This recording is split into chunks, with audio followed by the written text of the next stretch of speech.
Right. So the Trump campaign has paid $300 million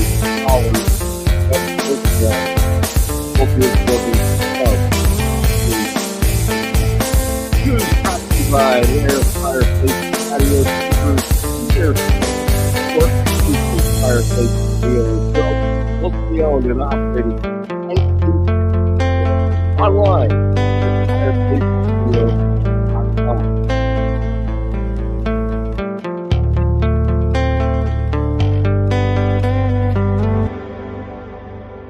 Sixth of the season, and the Reds routing the Rockies, their most robust offensive day. Rocks lose to the Reds 13-3 back at the Jake Coors, 6:40 first pitch, and they missed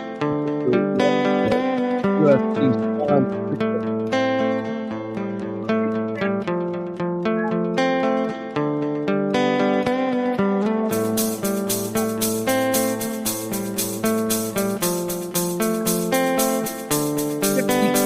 In Littleton, 58 Lakewood, and 60 in Pepper Bill. News Talk 710.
For 3.5 hours yesterday, the House of Representatives grilled Dr. Anthony Fauci. This coming from the Daily Mail. Fauci conceded that COVID measures such as school and business closures may have been too harsh in a rare admission of mistakes officials made when it came to responding to the pandemic in 2020 and early 2021. Hot air.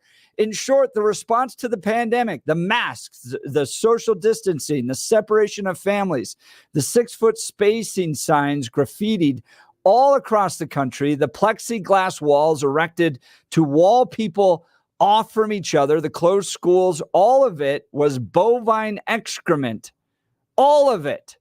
There wasn't a lick of science behind any of the policy. It was Anthony Fauci and his team making it up as they went along, and Fauci relishing the power trip in which he found himself. Fox News coverage of yesterday's testimony. Dr. Anthony Fauci, former director of the National Institute of Allergy and Infectious Diseases, on Monday denied attempting to suppress the theory that the COVID-19 pandemic began as a result of a lab leak in Wuhan, China.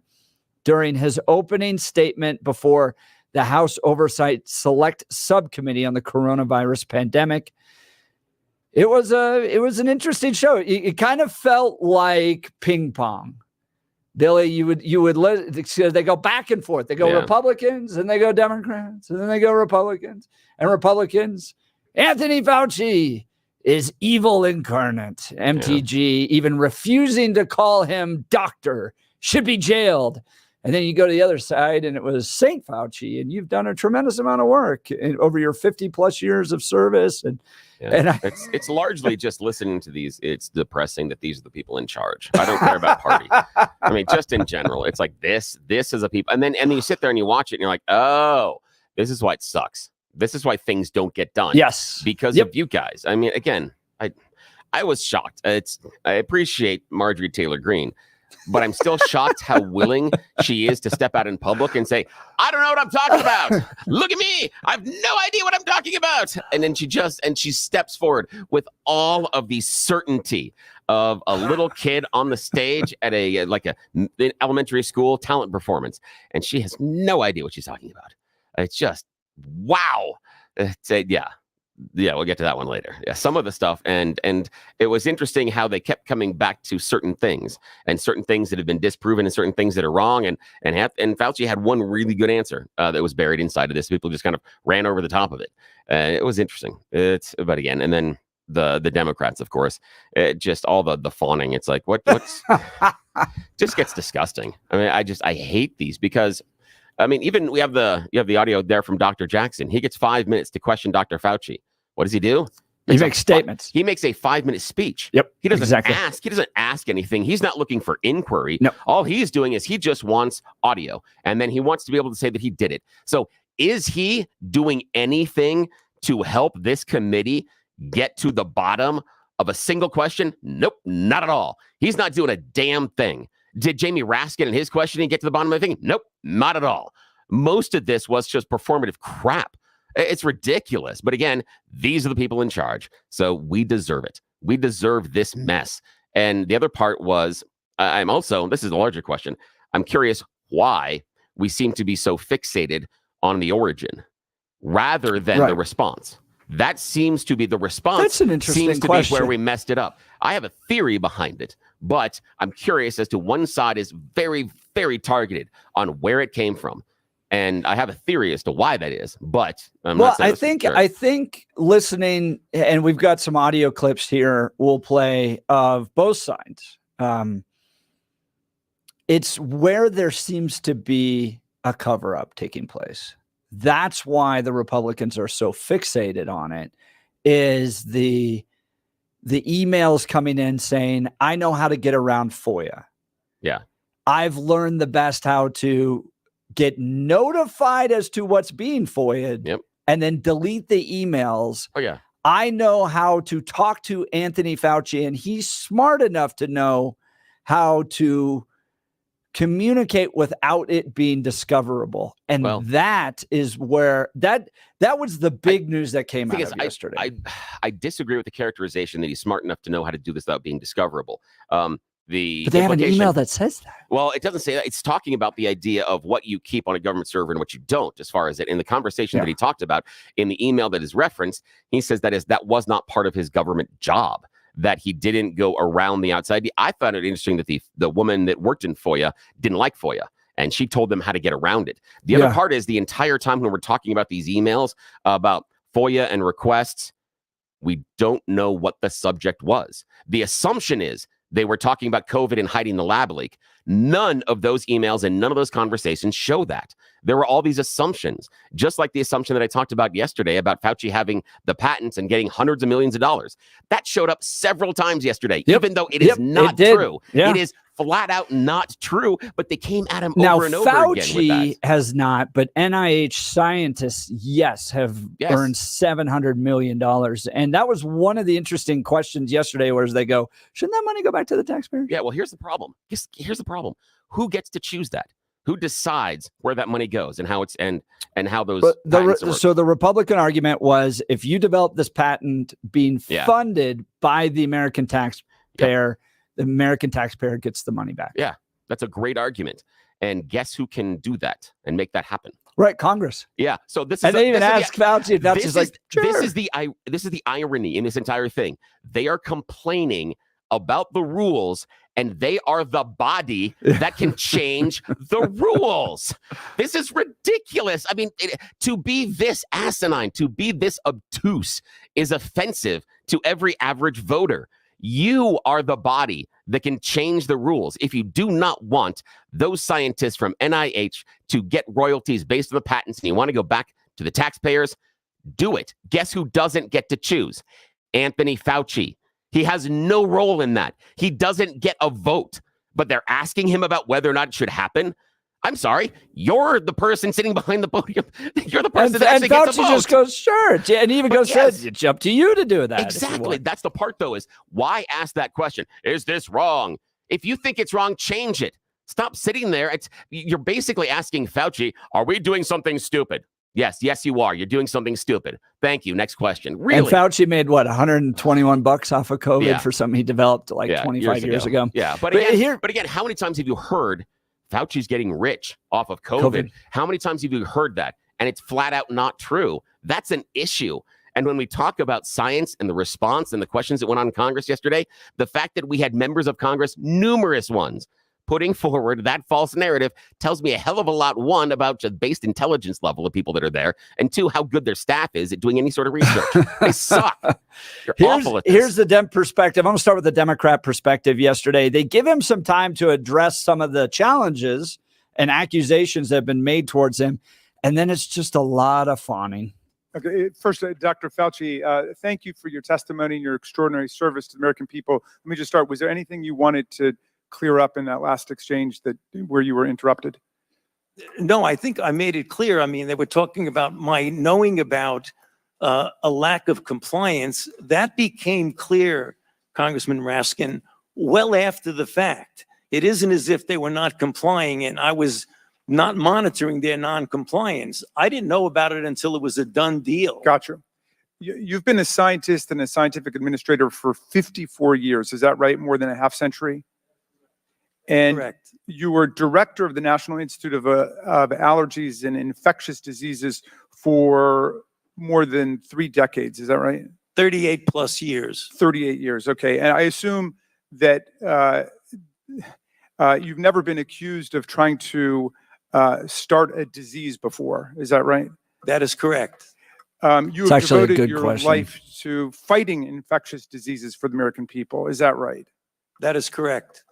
I want to go back to this email that you cited in your opening, because I think it goes right to the heart of this campaign of character assassination against you. The claim was essentially that you tried to cover up the possibility of there having been a laboratory leak, which of course is perfectly possible. And if this committee were doing its job, we could actually be working to advance the investigation of that. But they would rather assert that you tried to cover up this possibility. Here's the email that you sent on February 1st at 12:38 a.m. To Christian Anderson, with a copy to Christian Anderson, but you sent it to Professor Jeremy Farrar. Jeremy, I just got off the phone with Christian Anderson, and he related to me his concern about the furin site mutation in the spike protein of the currently circulating 2019 nCoV. I told him that as soon as possible, he and Eddie Holmes should get a group of evolutionary biologists together to carefully examine the data to determine if his concerns are validated. He should do this very quickly. And if everyone agrees with this concern, they should report it to the appropriate authorities. I would imagine that in the USA, this would be the FBI. And in the UK, it would be MI5. It would be important to quickly get confirmation of the cause of his concern by experts in the field of coronaviruses and evolutionary biology. In the meantime, I will alert my U.S. government official colleagues of my conversation with you and Christian and determine what further investigation they recommend. Let us stay in touch. Best regards, Tony. Was this the email where you were putatively trying to cover up the possibility of a lab leak? Yes, Congressman Raskin, and that's the reason why I mentioned in my opening statement that is it inconceivable that anyone could get out of that I was covering anything up. Would you have any? If you watch the 3 hours, you get the sense that Fauci is trying to be very honest. He didn't have to be there yesterday. Yeah, no. And, you know, he willingly went, and he showed emails that this wasn't an explicit cover up. That if there was evidence that this thing was manufactured in the lab, that they should talk to the FBI and MI5. And then at the same time, you have a real effort to hide stuff too that was taking place. So that's why this thing felt like a ping pong match where you were going back and forth, because Fauci's not there taking the fifth. That's true. And again, we don't know what he was trying to hide based on those emails. We don't know what that FOIA was about. And I understand, and we talked about it a little bit yesterday, the pushback a lot on the lab leak is it wasn't just, could this have come from a lab? It was, could this have come from a lab because it's a bioweapon engineered to bring down America? Right. That was always the completion of the sentence. And that was the pushback. The pushback was the assumption that this was some sort of international attack. And I'm still curious, though, that regardless of whether or not it was just crossed over from other animals or it came from the lab leak, why would that be important in our post-mortem as far as our response? Because as a whole, it wouldn't necessarily change anything that we did here inside of our borders. Wouldn't have changed anything.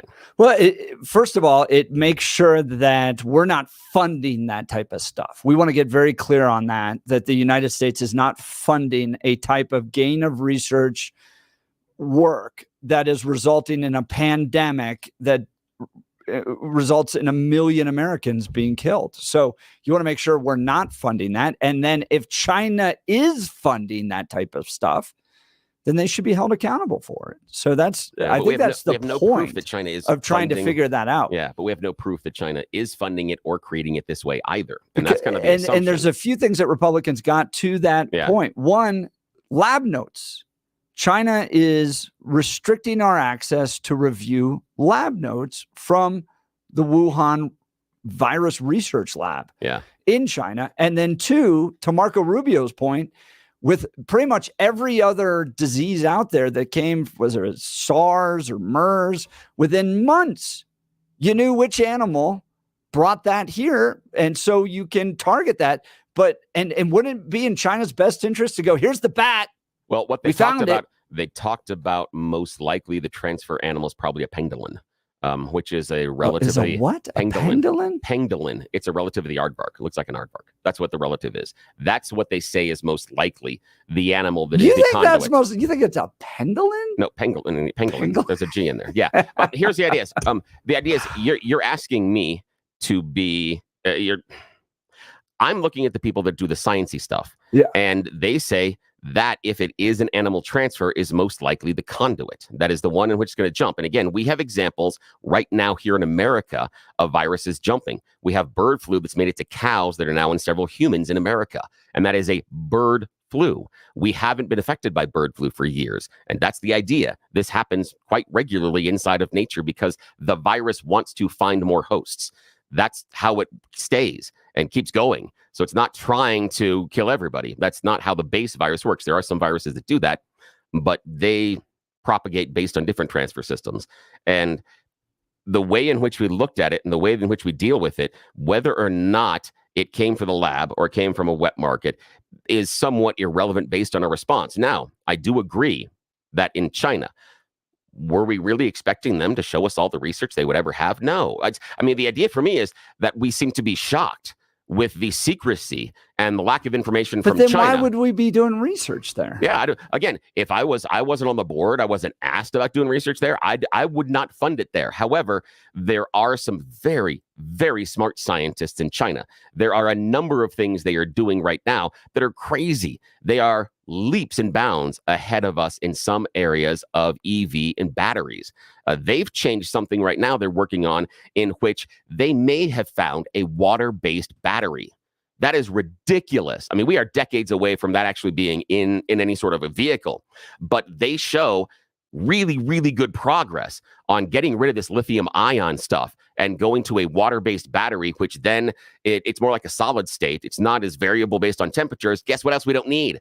Lithium. We don't need to mine that out of the ground in order to get it. Is it water-based? Is there like a fish that just swims in a tank? It's based. It has to do with the alkaline properties inside of water and how it my transfers wife electricity. drove a hydrogen car when she was in Congress one time when she was smart. a staffer. Yeah. It was like super quiet, which was kind of cool. But hydrogen's a very interesting option. But so there are some great scientists inside of China. The problem is the government which they're living under doesn't want them to share their information. And we have a long list of information that China did not share at all at the beginning of the pandemic. Right. They And had it that running- should have been a red flag. Oh, absolutely. But again, as to whether or not we should even be doing research there. Oh, yeah, absolutely. I don't think we should be doing. I don't think you trust China. But again, if I'm Apple, I'm not going to China to make my phones because of how I have to give them technology and the access I have to give them to some of my back end systems. No, for me, I would not be doing business for those type of things there because of how the society works. But then turning around and going, Fauci, it's all your fault.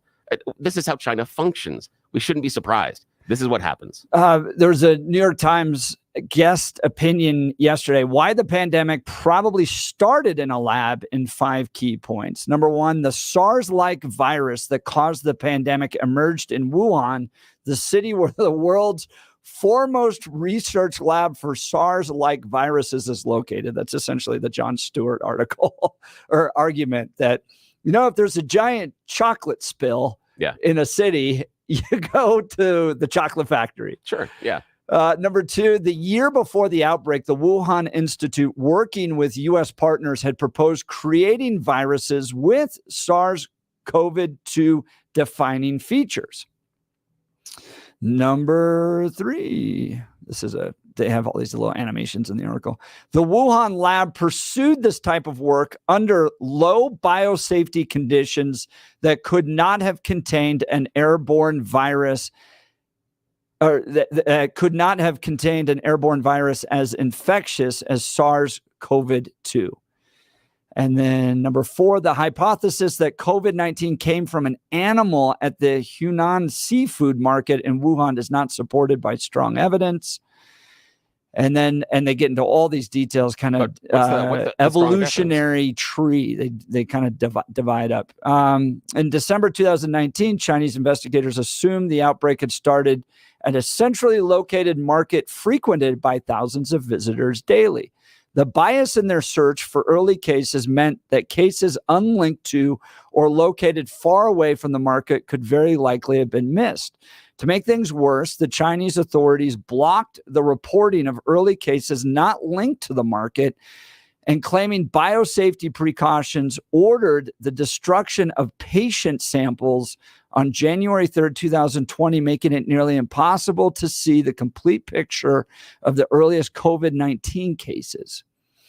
A pair of papers published in Science in 2022 made the best case for SARS-CoV-2 having emerged naturally from human-animal contact at the Wuhan market by focusing on a map of the early cases and asserting that the viruses had jumped from animals to humans twice at the market in 2019. More recently, the two papers have been countered by other virologists and scientists who convincingly demonstrate that the available market evidence does not distinguish between a human super spreader event and a natural spillover at the market. And then they get into all this evolutionary tree design stuff. Yeah. Number five, key evidence that would be expected if the virus had emerged from the wildlife trade is still missing. Yeah. And during the time, I was working with Peter Boyles, and we were working with a doctor in New York who was actually working on the genome and helped decode the COVID virus. And he would push back on the lack of evolutionary indicators. He said there are more than enough. He said, does it mean this is absolutely evolutionary? No. Is it more likely? Yes. Could this have been created in a lab? Yes. He said there were some things inside of there that you should have seen genetic manipulation if the lab leak theory is correct, that they were manipulating it in the way that it was claimed. Again, that was at that time. Things could have changed since then. The other part in that article is, are we really certain that China, if they are working on this type of a virus, would not have the appropriate precautions in place? I just question that assertion that the article makes. The idea that the Chinese are doing something diabolical and trying to do research they're not supposed to, and they shouldn't be doing at all, and could be very dangerous. But the one thing they're not going to do is put in the proper safety precautions to prevent it from leaking out and getting anywhere. I have a hard time coming to that conclusion simply because of how China looks at things like this. They are trying to be secretive. It is a very secretive society. They don't want to share this kind of thing. That's why they covered up so much of the COVID information early on. They didn't want to be looked at as responsible. So I got a real big question about the idea and that conclusion. Yeah, the article, and this comes from a guest opinion from someone, I think that's at MIT, but they said that the Wuhan lab pursued this type of work under low biosafety conditions. Labs working with live viruses generally operate at one of 4 biosafety levels that describe the work practices that are considered sufficiently safe depending on the characteristics of each pathogen. The Wuhan Institute scientists worked with SARS-like viruses under inappropriate low biosafety conditions. Yeah, which again, the assumption then is that China is trying to manipulate viruses for a nefarious reason, and they're not going to take security precautions. Mm-hmm. So I disagree with the premise. I'm not saying it couldn't happen, but the idea that then we think that they're manipulating these viruses for an evil purpose, but you're not going to make sure you hang on to those evil viruses. Really? Do you think? But I think why the leap that it's an evil purpose. You could just go. Could you just go that they're essentially exploring other areas where these viruses could go, and they didn't do it with the right safety precautions? I'm not sure. I'm not sure. You have to make the leap. That it was like, I'm going to release this upon that's kind of the implication we have in some of the questions that were asked of Fauci. The implication is this is some sort of an evil plot. In fact, one of the members of Congress accused Fauci of being responsible for the deaths. We'll get to her in a little bit, of all the Americans because of him. No, not the virus, not the COVID, not the response, not China, him. And so it is kind of the idea of the evil plot. Yes, absolutely, they could have messed things up and been experimenting with them. However, again, if you are trying to create this level of weird viruses, to not have those safety precautions in place and knowing that it can get out, especially if you have scientists that get into large population centers. Again, I understand that China plays loose and fast with some rules. We look at construction rules and things like that, environmental rules. But messing around with this, I can see that he's probably right that some of the precautions weren't taken. But the idea that they were like, who cares? Let's just press on. It could easily have been a mistake. Absolutely, it could have. But again, that was the narrative at the time was it was a nefarious leak to bring down Donald Trump in America. That was the narrative. I will give you the Republican response to Dr. Fauci and the Democrats in just a second. Look, if you're dealing with back pain, knee pain, elbow pain, any type of pain that comes from getting older, it's probably robbing you of joy in your life. You're not alone. This type of pain affects millions and impacts the quality of life, but there's hope. My friends at QC Kinetics Denver offer regenerative medical treatments. These are non-surgical, drug-free solutions. As we age, joint pain becomes common, from muscle strains to herniated disc. Symptoms like muscle aches and shooting pain can worsen with movement, but you don't want to risk surgery, and I don't blame you. There's a safer option. With no downtime and a free consultation, QC Kinetics often provides same-day treatment. Visit my friends at QC Kinetics and revolutionize your approach to lower back pain. Give them a call at 303-900-8986. That's 303-900-8986, or visit painfreecolorado.com. That's painfreecolorado.com to schedule your free consultation today. Be sure to tell them Jeff Hunt sent you. When we come back, Dr. Jackson summarizes 3.5 hours of Fauci testimony in just a few minutes. We'll be covering that. You're listening to The Jeff and Bill Show. News Talk 710, KNUS. At this hour in Rome, I'm Giles Gibson, and here are the top stories we're following. The Israeli military says it's confirmed the deaths of 4 more hostages who were taken by Hamas last year. All men. They were named as Nadav Popowell, 51, Chaim Peri, 79, Yoram Metzger, 80, and Amiram Cooper, 85. The Israeli government says they died during a military operation against Hamas in the Khan Yunis area of the Gaza Strip. Hamas took 251 hostages during its attack on Israel last October, and about 120 are still unaccounted for. The Biden campaign is stepping up its outreach to the LGBTQ community during Pride Month. Haley Bianco has the story from New York. President Joe Biden's re-election team is launching new organizing efforts and media advertising to mobilize LGBTQ+ voters. The campaign says it will have a presence at over 200 Pride events in 23 states during June. At the end of the month, the president and first lady will host a fundraising event in New York City. The campaign states that President Biden is the most pro-LGBTQ plus president in American history, and his record proves that. Reporting in New York, I'm Haley Bianco, Salem News Channel. And that's what you need to know at this hour. I'm Giles Gibson in Rome on Salem News Channel.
Welcome back to the Jeff and Bill Show. Text messages coming in. I don't think there's any doubt this virus was manufactured and released to bring down Donald Trump.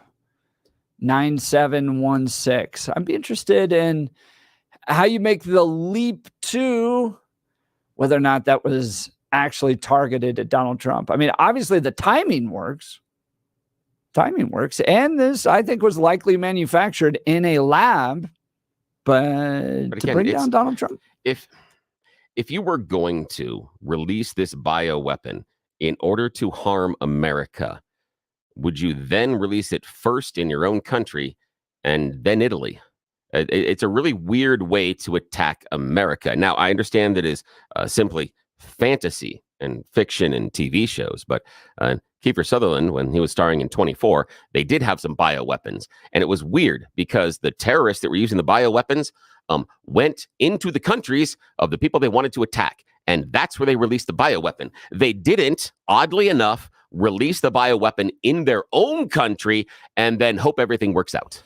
Again, but I could be wrong. You're a Hunter Biden apologist and now a China apologist too. Hunter Biden apologist for what? I'm not apologizing. I think he should be convicted in the gun case. I mean, I'm saying we don't charge it much, but you want to charge him for it? Go right ahead.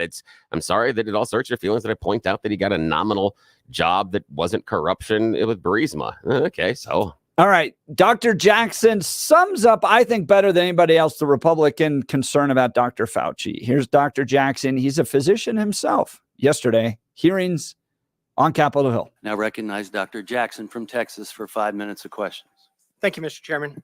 Dr. Fauci, I have to say, I, as so many Americans, am deeply disappointed in your actions during a critical time in our nation's history while you were in key leadership roles as the director of the National Institute of Allergy and Infectious Disease and as the chief medical advisor to President Biden. Put quite simply, you failed miserably, in my opinion.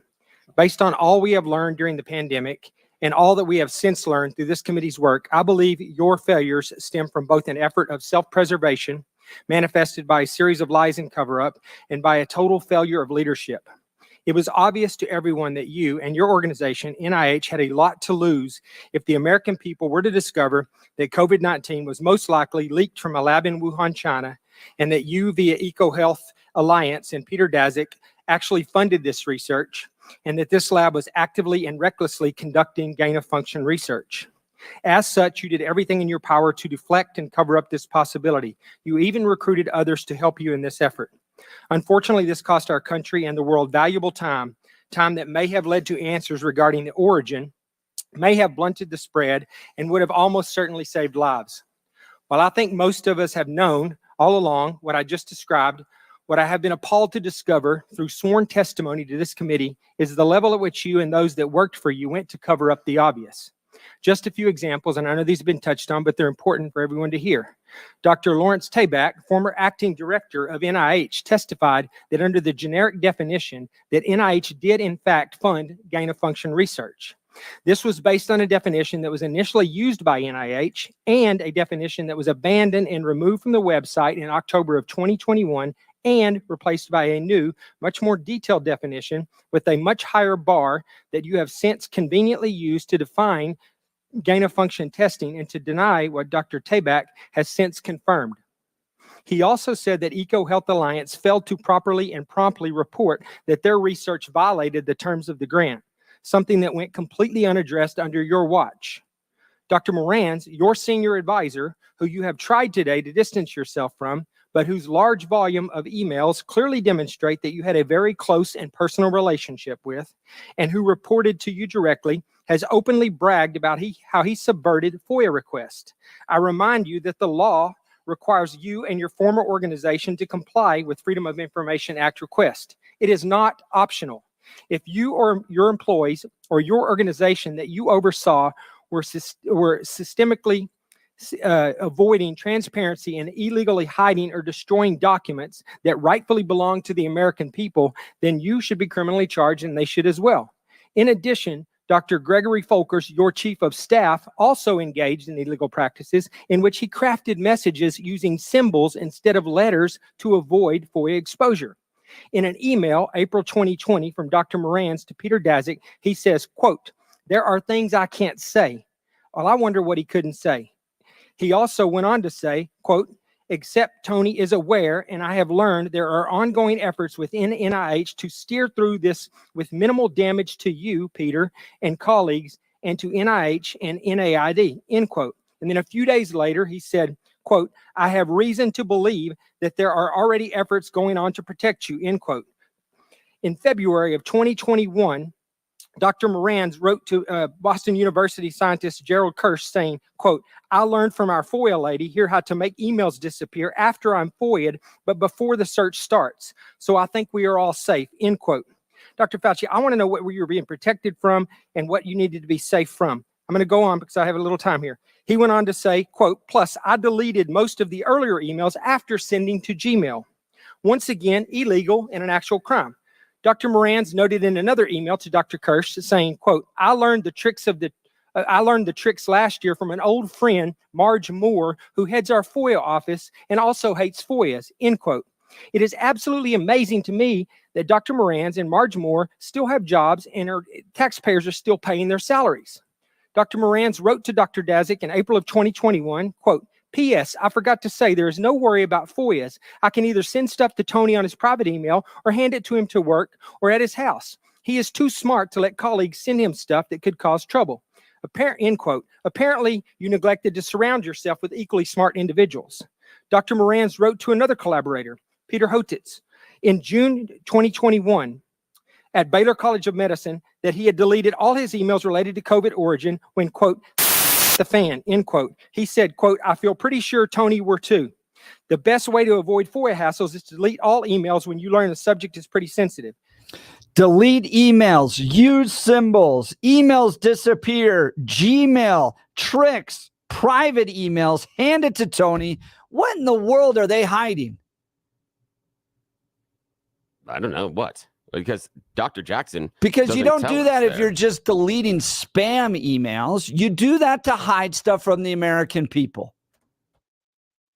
But again, we don't know what they're hiding, nor does Dr. Jackson have any idea. And that's the weird part is we don't have any context about what these requests are, the FOIA. The assumption is it's having to do with COVID.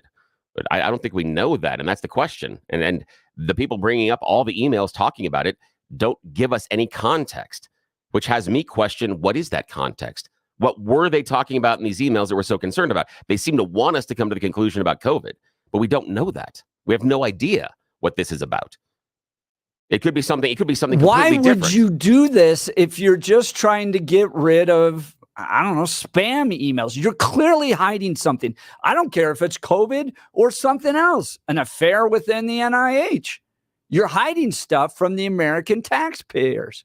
Yeah, and they would be. And they should be held accountable. And some of these people, to Dr. Jackson's point, are still working at the NIH. Yeah, I understand that. And I am more than happy to hold them accountable for obscuring the FOIA laws and for going around using government servers. But we have a long list of individuals, both current and former lawmakers, even people in the White House, that have done that. I mean, remember a couple of years ago, there was a huge email thing about everybody using alternative email accounts inside Gmails. The White House. Yeah. But alternative accounts as well. So you may have one government email address and you have a secondary government email address because the first one gets so much spam and stuff. And that was a huge scandal. And we were so mad about that. So again, if we want to clean up these rules, go right ahead. But I don't see in the issue that I have here and what Dr. Jackson is doing is he is saying, rather than saying, no, you can't do this, no, you shouldn't do this. In fact, he asked a couple of questions that doesn't even wait for an answer for, but leaves it as if the conclusion that Fauci then did this over COVID. And he was doing this to cover up anything to do with COVID. And this is why everything from COVID went bad. But he hasn't connected the dots. He hasn't shown us that these discussions are related at all to COVID, the vaccine, or anything of that nature. And that's what we need in order to say this is a giant cover-up over COVID. Other than that, it seems like they're obscuring information that, yes, we should have access to, but we don't know the context. Context is important here. Text messages 1112. Remember, give us your name and where you're from. COVID, Italy first, then USA. Italy first. Hit religion has not been the same since. With all churches being closed, lots of people have not returned. Our morals in the USA have gone to HE double hockey sticks. Take away religion. Take away people. Satan is succeeding, and we cannot let it happen. God help us. 1112. That's weird. That almost leads it to lead that it's a religious thing. Okay, fine. 5873. They got the picture of Leslie Nielsen going, nothing to see here. Please disperse with all the explosions in the back. And they're saying, this is Bill. Yeah. Again, but the issue is this. I appreciate your sense of humor. However, what you haven't done is challenge any of my assertions. And that's okay. I'm used to it. I mean, the number of times that people call me names on this text message every single day, the number of times that people are making fun of me thinking that it's going to hurt my feelings, what it's telling me is that you can't engage on the intellectual level of this conversation. You can't come here and tell me I'm wrong. You can call me names all you want. Fine. I've had that all my life. You think Give that's us a gonna change? call, 303-696-1971, 303-696-1971, or text us. You think this thing was manufactured in a lab? Do you think Dr. Fauci and others are hiding information? What do you think of the testimony yesterday? Want to get your answers. You're listening to The Jeff and Bill Show. News Talk 710 KNUS. Here's your 710 5-day forecast. It'll be partly cloudy today. Temperatures will be seasonably warm. It's going to be maybe a little bit breezy out there today.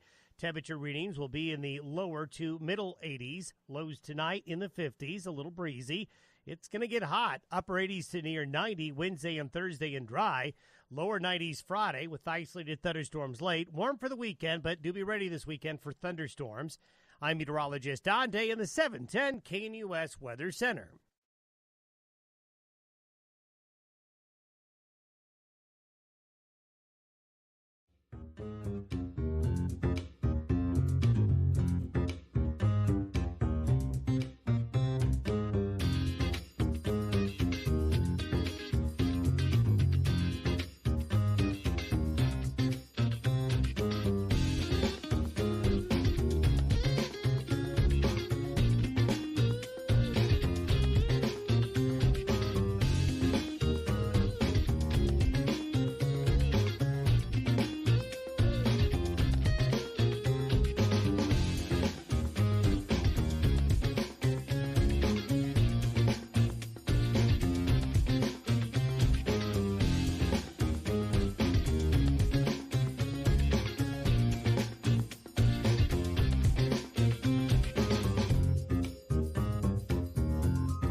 Phone lines are blowing up, so we're going to stay with this conversation. We'll get to You Choose the News at the end of the 7 o'clock hour. Let's go to Don in Aurora. Don, you're on the Jeff and Bill Show, News Talk 710, KNUS. Good morning.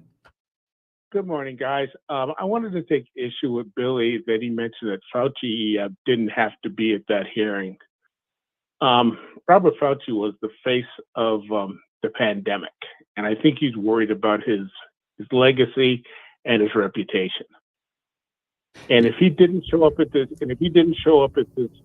hearing, I think he would have been pilloried, probably more pilloried than he is now, and have been accused of a cover up and what. I think the whole response to COVID was I sat there and just watched.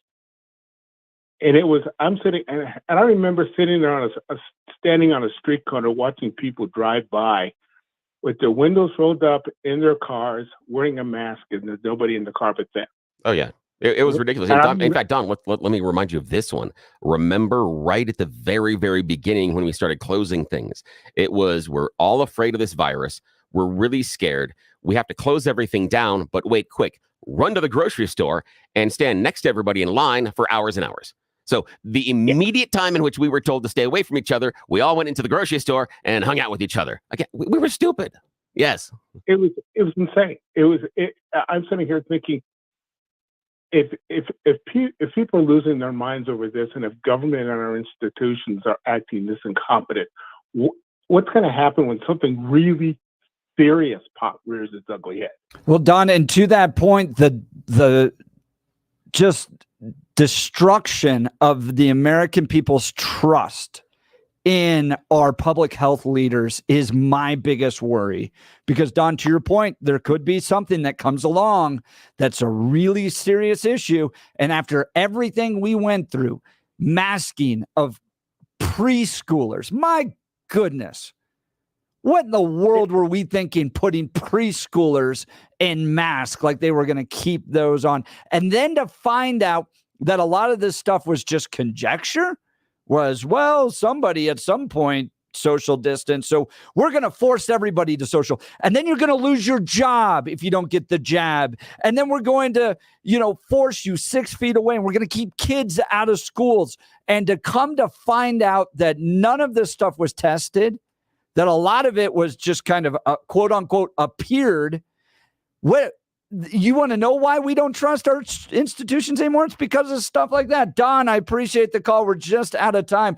We'll continue this conversation because when we come back, MTG went for the jugular yesterday. Democrats stepped in, tried to stop it. You're not going to want to miss this audio. Stick around. This is the Jeff and Bill Show. News Talk 710 KNUS. When you come for the king, you better not miss. How'd she do?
7 a.m. in the Mile High City. Good morning, Denver, Colorado. You've tuned into the Jeff and Bill Show on 710 KNUS. I'm your co-host, Jeff Hunt, along with Bill Thorpe, bringing you the freshest insights and hottest takes from the right, left, center, and definitely loony. It's a beautiful day in the greatest country in history. We're gearing up for a whole another hour of engaging discussions, critical analysis, and most importantly, your calls and texts, because this is where Denver's voice is heard loud and clear. We're talking a whole lot of stuff this morning. The Fauci hearings yesterday. In a second, we're going to play you some audio from Marjorie Taylor Greene going right after Dr. Fauci. Democrats stepping in, trying to protect him. You're not going to want to miss this. 8 o'clock hour, the Undersheriff for Douglas County, David Walcher, is going to join us. Big bust on some guys trying to scam Douglas County residents out of gold. You're never going to believe the details on this fascinating arrest that came from the Douglas County Police. And then we'll get into some Denver Post editorials. Denver Post joining our side against the lowering of standards taking place in the hiring of police and firefighters in the city of Denver. So lots of news, lots of commentary, most importantly, your calls and texts. We've got a line open. Give us a call. We're going to get to Rick here in just a second, but call us at 303-696-1971. 303-696-1971. All right, let's turn into the news, the Blake Olson news. Good morning, Blake. Morning, Jeff and Billy. 63 and partly cloudy in Denver. Expecting highs in the low 80s today. The 710 5-day forecast coming up. Our top story, crews are battling a building fire near I-70 and Carr Street. It may affect your visibility on the highway, so be aware on I-70 in Arvada. Denver Mayor Mike Johnston has announced a plan to end veteran homelessness in the city by the end of this year. The mayor says the city will partner with organizations to locate homeless vets and connect them with resources and housing. Last month, a deputy tried to pull over Van Radley before a high-speed pursuit near Johnstown. The car chase reached speeds of up to 100 miles per hour. Eventually, Radley swerved and tried to run over a deputy before his car rolled and crashed into a sheriff's office canine vehicle. A dog inside the vehicle was killed and 3 people were injured. Radley remains in custody on a $75,000 bail. President Biden expected to make an executive order today that would allow border authorities to turn away illegal immigrants seeking asylum who crossed between legal ports of entry. The restriction would kick in once daily border crossings hit 2,500. How about when they hit none? This is when you know your city is going to hell. 100 fire hydrants have been stolen in LA. No. 5 fire hydrants have been stolen in unincorporated communities, while 14 others have been stolen in Linwood. Authorities say the thieves are selling them at metal recycling yards. In South LA, Golden State Water Company is now installing locked shields on fire hydrants to cover bolts in hopes of making them tougher to steal. I'm Daniel Martindale. Can you believe that? Fire hydrants, a staple of every community. I mean, drug addicts, you kind of need those. Around. Yeah, you kind of need those a little bit. Yeah, exactly. I mean, man, you got to work to steal those things. And who do you sell them back to? Well, I guess you got to melt them down and scrap them, right? Oh, no doubt. I mean, you know, what am I thinking of? Now I can't even think of it. Underneath our vehicles. Catalytic converters. Yeah, oh, yeah. Thank you. Catalytic converters. They're stealing those. Now they're going to steal fire hydrants. What is next, man? Disgusting. So anyway, they're trying to crack down on that. And guess what? It'll cost taxpayers millions of dollars, I'm sure, to figure out that one. A jury has been seated in Hunter Biden's federal firearms case. 12 jurors and 4 alternates were selected in a Delaware federal courtroom on Monday. Hawaii's Kilauea volcano is erupting. It's been experiencing an uptick in seismic activity for at least a month, before the eruption began just after midnight. It's the first time an eruption has been reported since 1974. A suspect is expected to survive after he was shot by a police officer in Milliken on Monday morning after reports of a suspicious person near Milliken Elementary School. The officer encountered Colin Brixius, who ran toward the officer with a knife in hand. The officer tried to subdue him with a taser and then shot him. When that didn't work, Brixius is recovering in the hospital and faces attempted first-degree murder charges. Let's see, baseball. Tyler Stevenson. This ball is well hit, high and deep to right. And that's got good carry, and that is gone. A big bomb for Stevenson. His 6th of the season. And the Reds routing the Rockies, their most robust offensive day. Rockies lose to the Reds 13-3. Back at it today at Coors at 640. 59 in Inglewood, 60 in Louisville, 63 in Denver. Jeff and Bill continue on Tuesday morning. Please do not steal any fire hydrants today in Denver. Let's keep those in the city. Blake Olson, News Talk 710 KNUS. Here's your 710 5-day forecast. It'll be partly cloudy today. Temperatures will be seasonably warm. It's going to be maybe a little bit breezy out there today. Temperature readings will be in the lower to middle 80s. Lows tonight in the 50s, a little breezy. It's going to get hot. Upper 80s to near 90 Wednesday and Thursday and dry. Lower 90s Friday with isolated thunderstorms late. Warm for the weekend, but do be ready this weekend for thunderstorms. I'm meteorologist Don Day in the 710 KNUS Weather Center.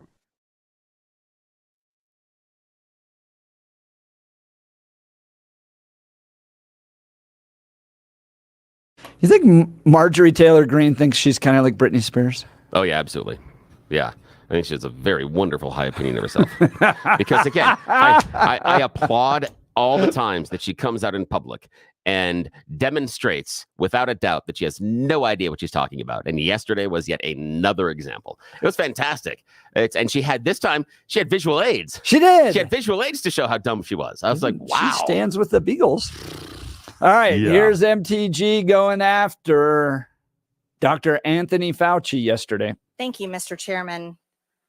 Mr. Fauci, you were quoted on CBS Face the Nation saying it's easy to criticize, but they're really criticizing science because I represent science. Do you represent science, Mr. Fauci? I am a scientist who uses the scientific method to gain information. Yes, you said you represent science. Do you represent science, Mr. Fauci? Yes or no? Yes or no? No, that's not a yes or no Yes, answer. it's a yes or no. I don't think it is. Okay, well, we'll take that as a you don't know what you represent. But this, as director of the NIH, you did sign off on these so-called scientific experiments.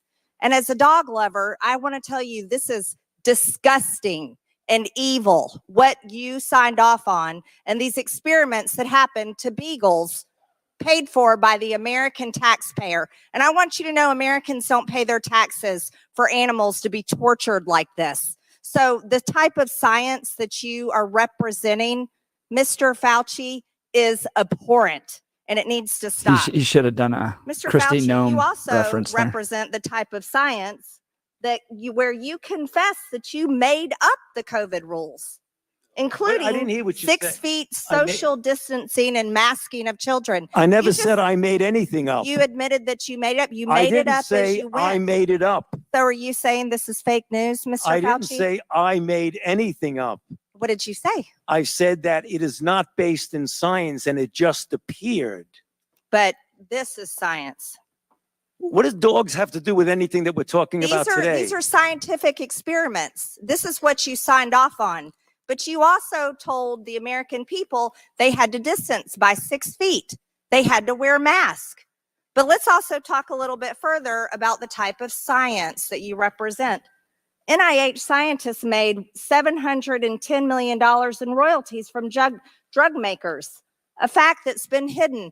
Let's talk about the fact about, is it right for scientists and doctors getting paid by the American people, government taxpayer paychecks to get patents where they're paid millions and hundreds of millions of dollars in royalty fees, especially when the NIH and these government agencies, most powerful agencies in our country, are recommending medical suggestions and advice and making up guidelines like 6 feet distancing and masking of children.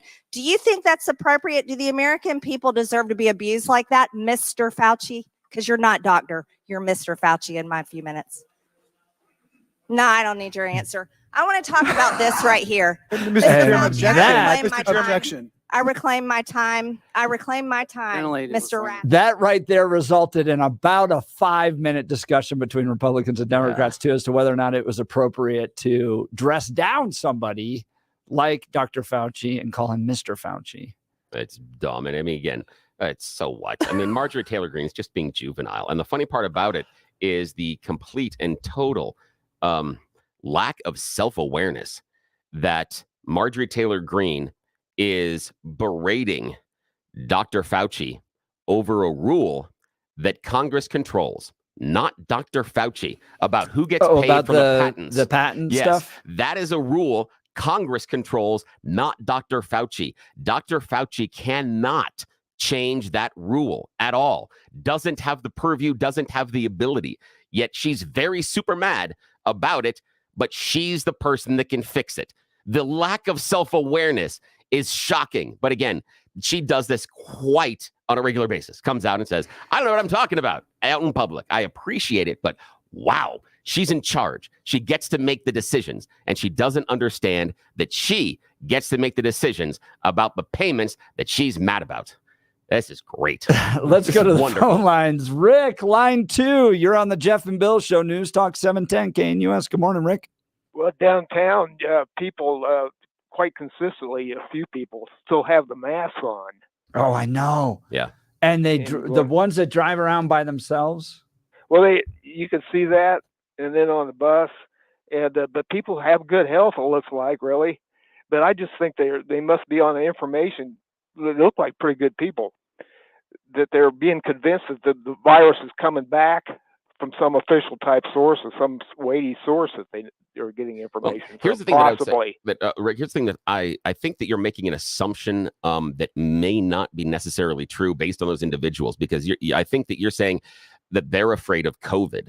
And my assumption when I'm seeing someone out there wearing a mask right now is, one, they are either sick, possibly with something like flu, and they're not trying to spread it, or they are immunocompromised for one of a variety of reasons. There could be a number of medications or treatments they're going on, and then they go out and they have the mask in order to try to have some sort of a barrier for everybody else breathing on them. And the only reason I say that is because, and again, this is anecdotal, but I just recently had a friend, long-term friend, go through lymphoma he had a lump on his lung. And so there were some cancer issues there. And while he was going through it, before he showed any signs, before he lost the hair or anything else, or looked, very gray, he was wearing a mask because his immune system was so low that someone else around him that was shedding any kind of a virus had the potential to get him sick, and somewhat seriously. That's what I see in it, rather than everybody out there still afraid of the COVID. Okay.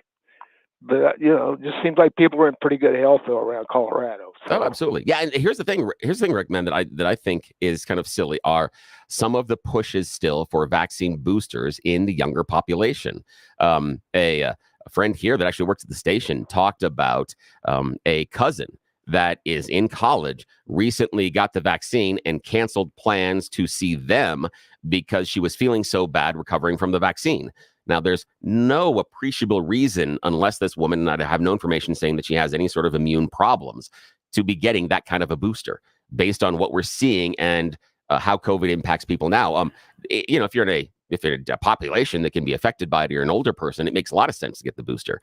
But younger people, no, doesn't make any, especially kids, doesn't make really a whole heck of a lot of sense to be doing that right now. Okay, but remember President Biden. He went on and kind of lectured one day about 3 or 4 years ago that you just need to keep taking shots. So I think they're trying to get people really kind of hooked on taking shots for everything, is people have a natural immunity, really. Yeah, a lot of African Americans have good immunity. They've been here for centuries. Yeah, but I don't want to get to the natural immunity question and cause, because that's a longer discussion there. Now, based on the information and the idea of keep getting boosters, I think you're absolutely right there. I think some of the push, honestly, and I hate to say this, is profit motive. Because profit. Shots, they want to make money on it. Yeah. Those shots are, and it's not government profit. Bill, it makes me so happy to hear you say that. Yeah. Hey, Rick, thanks for the call, man. Rick's line's open 303-696-1971 because and there's a to that point. Yeah. There was a discussion yesterday where you and I were talking about scientific method. Yeah. And one of the Republican lawmakers brings that up and goes, that was our point of biggest frustration, was you guys came out so clear early on and you believed so much on this. And then as the science adjusted and we got a better sense of what was happening, you didn't have the same certainty. And so now, after we've watched all this, and you guys all remember this, you remember everybody pressing so hard that you were immoral if you didn't get the vax. You were a bad parent if your kids didn't get the vax. We should take away your rights if you don't get the vax. And that type of people lost jobs over that. People were kicked out of the military over that. And now it's kind of like, well, we just kind of learned as it went on, and we never came to terms with that as the American public.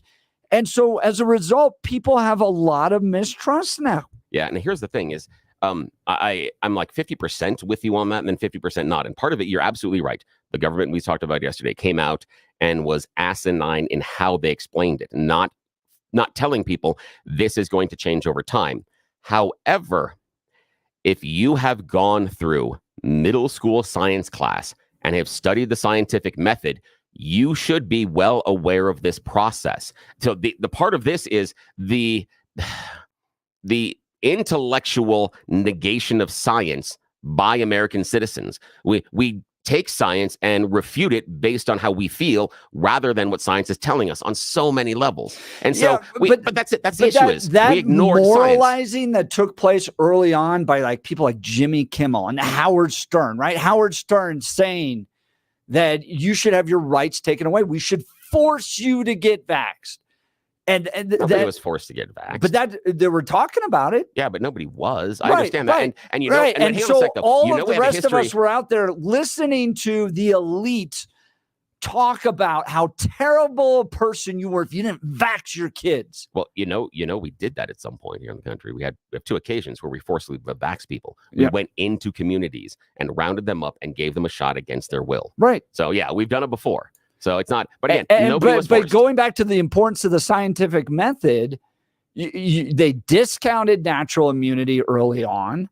You had the elites, putting as much moral pressure as they possibly could in order for you to get vaxxed. And now it's like the whole thing. The Babylon Bee had a great headline yesterday. It was like Anthony Fauci going, I never mandated all that.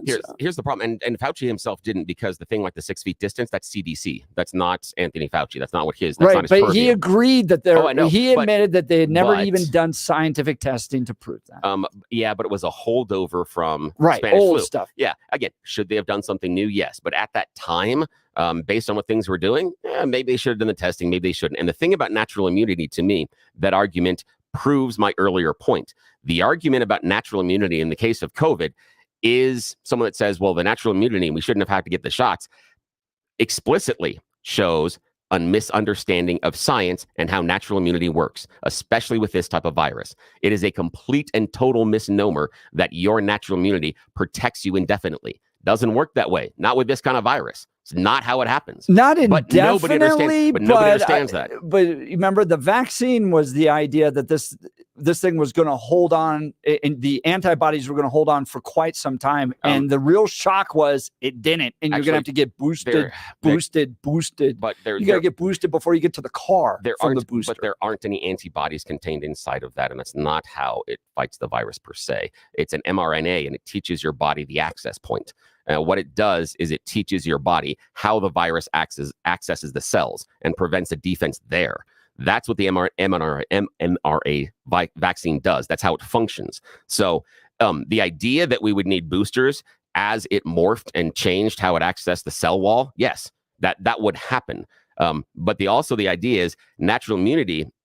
Think about this. Every season, you get a cold, and you get another cold the next season. Mm-hmm. You can get several colds over an entire season. Same thing with flu. But what happened to the natural immunity? It's because of how the virus evolves. Right. So natural immunity is always a short-term prospect. Always. The idea that people stood there and said, I've had it once, I have natural immunity now for the next year, is crap. That is a misunderstanding of the basis in science. It doesn't work that way. Not at all. So let's go to Marty, line 1. You're on the Jeff and Bill Show, News Talk 710, KNUS. Good morning, Marty. Good morning, Bill. This is breathtaking information. I'm concerned that you're propagating a lot of misinformation. Let's start right here, though. Just a recap of the last 24 hours. Bill, you've gone and become an apologist for Hunter Biden, Dr. Fauci, and the lab leak sort of origins of COVID. Bill, you're a vaccine enthusiast. Do you believe that the patents for the COVID vaccines came before or after 2020? You know the answer. The patents were issued in 2018 for the vaccine that we're selling with the label of Pfizer and Moderna. You're not giving good information. No, sir. You're incorrect, Marty. You're incorrect. The mRNA had been patented then. The specific vaccines weren't at that time. They were developed. This is all public information. They were developed through 2019 and 2020. The base patent did exist. Yes, and mRNA vaccines had been around for more than a decade and been tested. Yes, that's correct. But this specific one, no, that is incorrect at that time. So then we have to set the record for the listener then. Do you believe that in the course of, say, 9 or 10 months that the FDA, the CDC, Pfizer, Moderna, all these players came together collectively and made a safe and effective vaccine in 9 months that saved the world? Do you believe that, or do you think that's a bunch of bullsugar? I think that you are. Well, he said the thing. Okay, fine.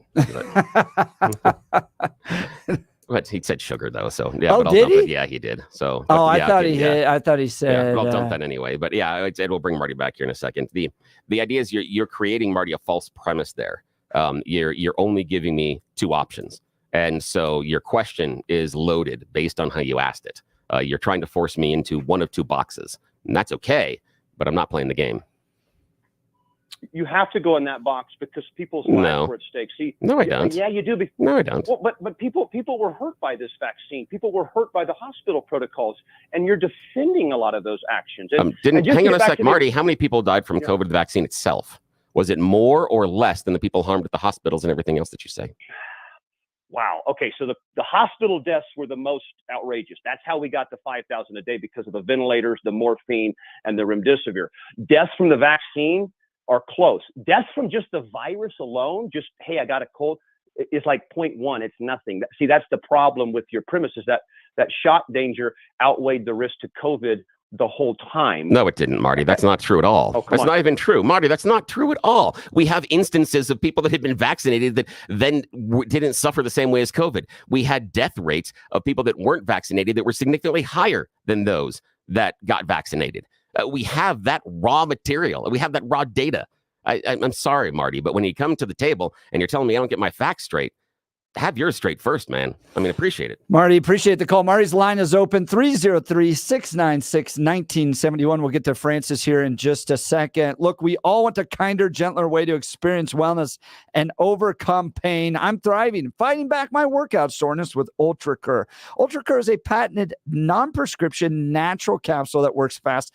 Look, there's lots of curcumin products out there that are going to make you pay to try.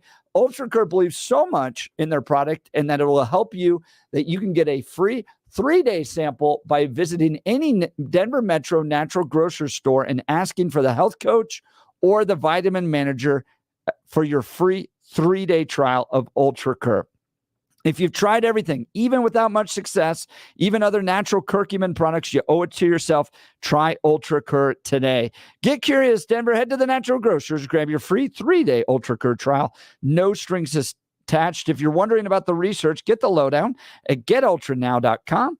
That's getultranow.com. Before we get to Francis, I want to wrap on MTG. Here's the second half. After she went after Dr. Fauci, said, I'm not even going to call you a doctor. And then Democrats jumped in and they went back and forth for about 5 minutes. Here's the remaining few minutes of MTG's. I'm trying to think of the right word. Attack. Screed. Against Dr. Fauci. This was a time in history where you got to throw out the first pitch at the Washington Nationals baseball game while Americans were forced to stay home and watch such events that they love from at home alone on their televisions. And what a hypocrisy this picture shows.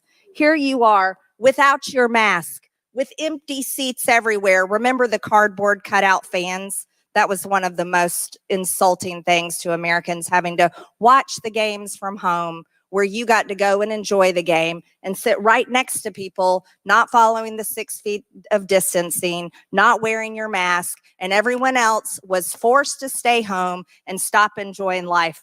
And your science here, your science is displayed perfectly in this picture where children in school were put in plastic bubbles because of your science, your repulsive, evil science.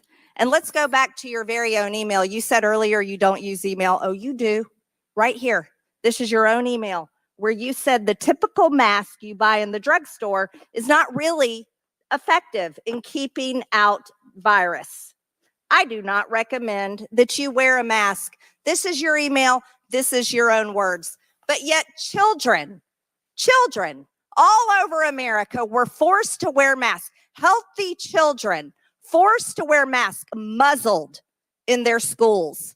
And then they were forced to learn from home because of your so-called science and your medical suggestions, while you and all your cronies get paid from Big Pharma.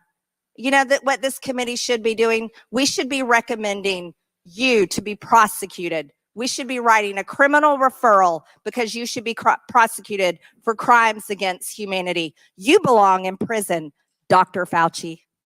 That's Marjorie Taylor Greene dressing down Anthony Fauci yesterday on a House committee hearing. That was an embarrassment. Here's what I appreciate about her. She channeled a lot of the frustration I have. And when she had those pictures of kids in the stupid little bubbles that we put them in schools. I remember seeing kids having to wear masks in band and trying to play a saxophone through a mask.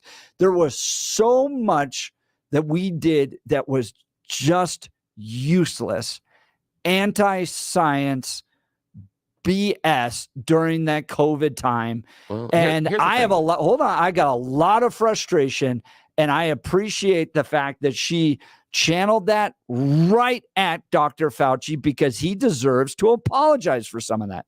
Now, I understand and agree with you that some of the things that we did inside of schools were dumb. However, based on history, kids can be and are super spreaders. They're super spreaders of things like cold and flu. The number and the reason why, because anybody who has kids knows that your house is just you're sick for. So again, the assumption that if we were worried about a virus that is in the same family as cold and flu spreading very quickly through schools, and we are still trying to grasp the impact and how it is hurting people, makes sense to put in some sort of restrictions. Did they last too long and were some of them ineffective? Yes. The idea of putting the big plexiglass things in front of it. The other part, though, is that in this conversation, some people are forgetting the other person in the equation in the school, and that is the teacher. And when the teacher is around 35 little virus shredders, the idea that they're much more impact and have a higher propensity of getting it, it also would hold to be true based on theory. All of those things should be tested. So the idea and the concern about schools early on, yes. Later on, we should have absolutely opened them up sooner. I appreciate that. And worked on that. Now, the other part, though, is with Marjorie. Now, she sat there, and I love the part that you focused on, but you remember the email she's talking about, and she holds up a big thing, right? And she's got the line in the email, and this is the part in which she proudly steps out in public and says, "Hi, I'm an idiot." Because if you look at that email, The very first sentence says, masks are for those who are infected to keep them from spreading the virus. That's the first thing. And then she goes on this rant about the mask protecting you from getting the virus, and something later in the email that says those type of masks are ineffective at protecting you from getting the virus and inhaling it. We never said that it was just for the people who are sick. We put mask mandates and forced everybody to wear masks. And here's the thing. Absolutely correct. And absolutely stupid. Again, I go back to the idea that we messed this up fundamentally. And the science from Jump Street was masks are very effective in case you are shedding virus to get them sick. That's why the surgeons wear masks when they are in an operating room. Not because they think they're going to open you up and there's going to be some sort of magic virus that come out and get everybody sick in the room. It's so that you don't bring the virus into them. Right. That's the reason. I mean, we should have all understood that's why. Now, should the government and the science hippies come out and said, if you have these specific symptoms, do mask up? One of the problems is that you can be shedding viruses like COVID, like flu and cold before you show significant symptoms, and you may not recognize it. So you've got about a 48-hour window, sometimes 72 hours, where you can be shedding a lot of virus and you don't have the fever, you don't have the runny nose, you don't feel bad, all of that, because that's what the virus wants you to do. The virus wants you to get out and share that with people. So there is some reasons for it, but the idea that if you have no symptoms that we should be walking around in masks all the time, that was dumb. That was really dumb, especially the idea of like you and I in this area. I mean, we had in the space that we have in the station, we were walking around in masks, and that did not make any sense just based on the life cycle of how the virus works, because it can't really stay alive once it gets out of the body for very long. But again, we messed that up. You remember early on, they were telling us that it could stick onto metal surfaces for up to 48 hours. And I sat 4 days. When I first heard that, I went, that seems wrong, only because the cousin viruses can't do that. It would be very weird that this virus has this special ability. All of a sudden, it would be like a Superman virus. It's evolved to do something none of the rest of them do, and that's weird. So there are some things we just did stupidly.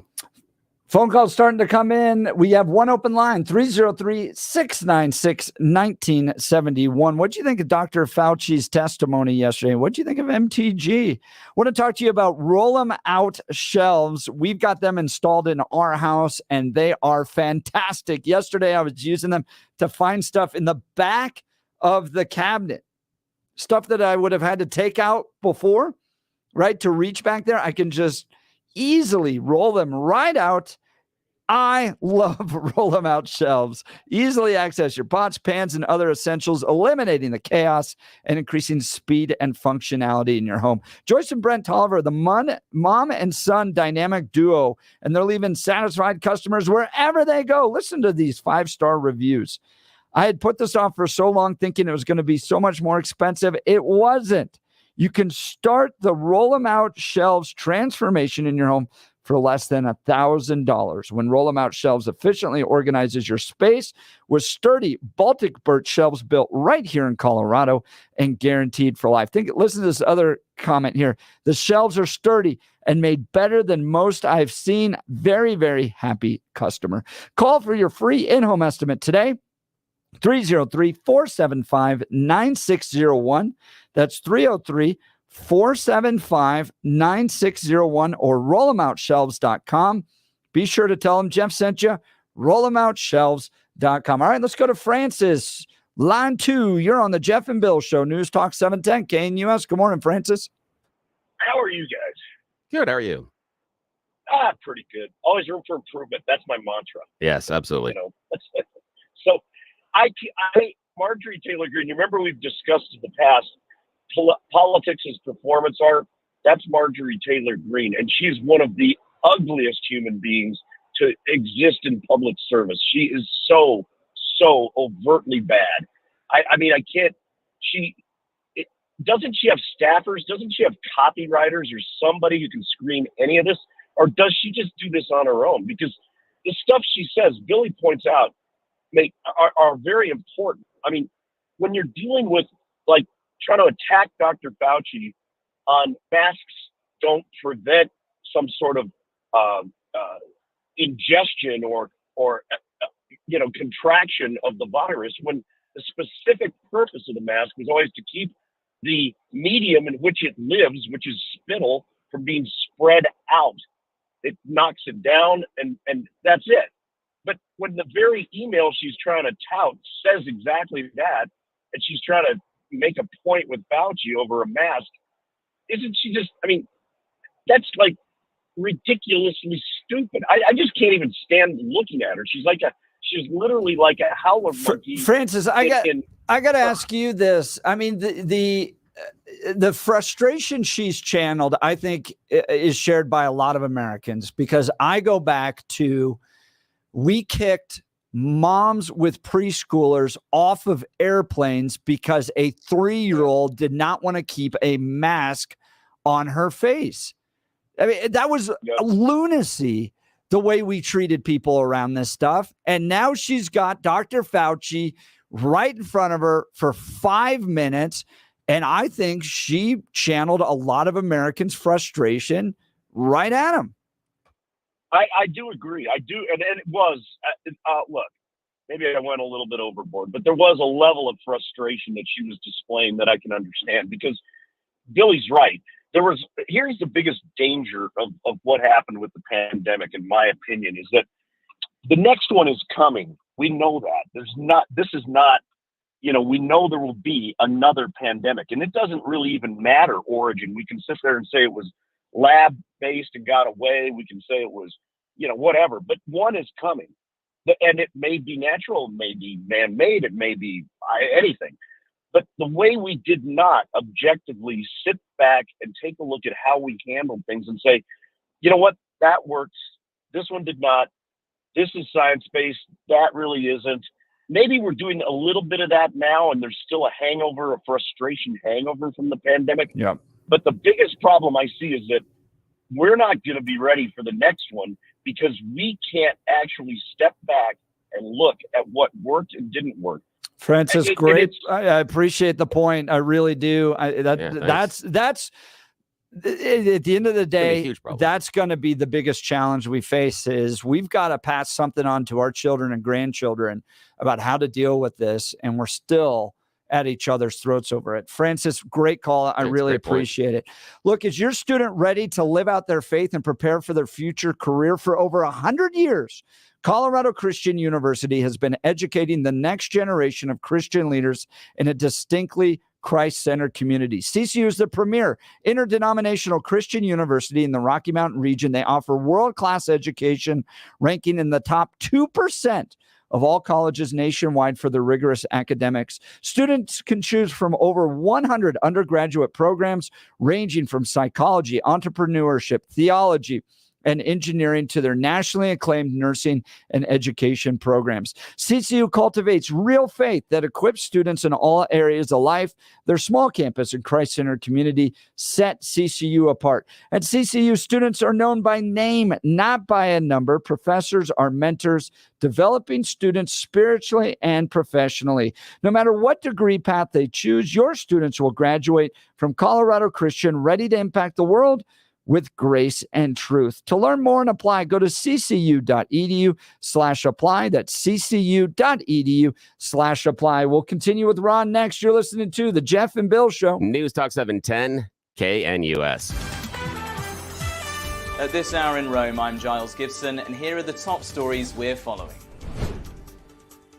President Joe Biden is expected to sign an executive order clamping down on illegal migration, which is a top concern for voters this year. Tony Waterman has more from Texas. According to reports, this executive order would give the president the power to halt asylum requests and turn people away once crossings hit a daily threshold, essentially sealing the border. It would be Biden's most restrictive immigration policy yet and would signal to voters that he can be tough on border security like his rival Donald Trump. The former president has vowed mass deportations if reelected in November, a move polls show is resonating with voters. In Austin, Tony Waterman, Salem News Channel. Nigel Farage, the British politician who's been a big supporter of Donald Trump over the years, is running for a seat in the UK Parliament. After initially saying that he wouldn't so that he could campaign in the US election, the Brexit campaigner is now running for Reform UK. His decision could be a big boost for the right-wing party in the polls and also peel off voters from the Conservative Party. Mr. Farage has previously stood for Parliament on 7 occasions without success. And that's what you need to know at this hour. I'm Giles Gibson in Rome on Salem News Channel.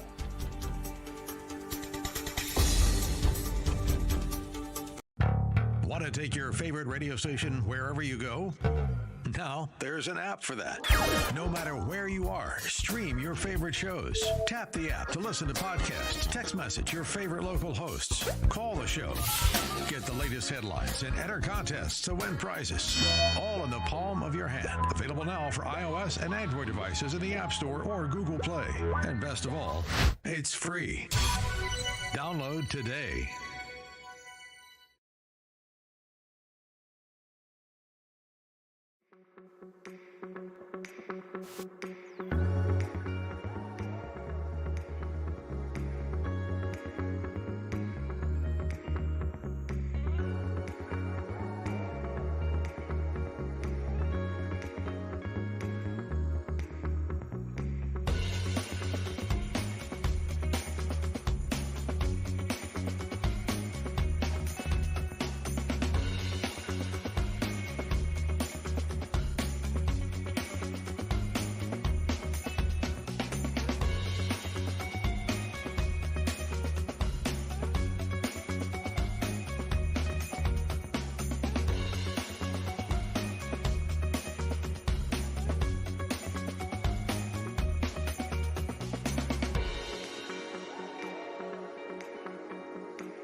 Welcome back to the Jeff and Bill Show. Having a great conversation. Man, text messages and phone lines blowing up. This is a good one. I agree with this one. 7127. Morning, guys. My issue with a lot of these steps we took was that it was based off the if it just saves one life concept. And yeah, mask may be inconvenient for you, but it could just save one life type of stuff. I mean, the pressure, the moralizing, the elites, if you don't do everything, you go to church, for instance, you're going to kill lives and all. But here's the counterpoint to that texter is imagine that you have someone in your household that is immune compromised and they are in a social setting with individuals that can be sick and choose not to hang on a sec, but are there and can be sick and can be shedding the virus. And instead of the individuals there taking that step, they're okay with getting the other individual sick. And some of it could be that those people that weren't masking may not have even known they were sick at the time. So I understand the idea of if it only saves one life is a silly motivation. I understand that. But it sure seems to change the conversation when you're talking about someone that's connected to you.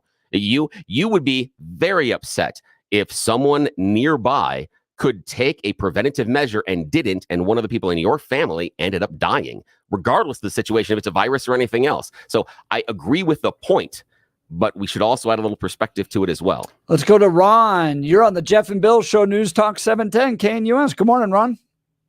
Morning, guys. You know what? On what you just said, Billy, I said, imagine if it didn't happen. Everybody's always, imagine if it did. Well, imagine if it didn't, because there's always the other side of the coin nobody likes to look at, and everybody likes to sell the fear factor. But Ron, we do that all the time right now as far as didn't. That's kind of how we function right now. People with flus and other viruses walk around without masks all the time. So that is the status quo. This was just a change based on information that we had at the time, and some of it was incorrect. Yeah. Yeah, and the masks definitely did not work. No, masks work. I'm sorry. I'm not going to let this point go. Science says they work. You remember the CDC? Remember the big fires that were happening, and they said that don't trust these masks because it's not going to stop the smoke. And they said, well, those molecules are bigger than the molecules of the virus, and if it can't stop those molecules, how is it going to stop the molecules from the COVID? There are a couple of things there, Ron. Hang on a second. Ron's premise there on your mask, Ron, is you talk about the inhalation.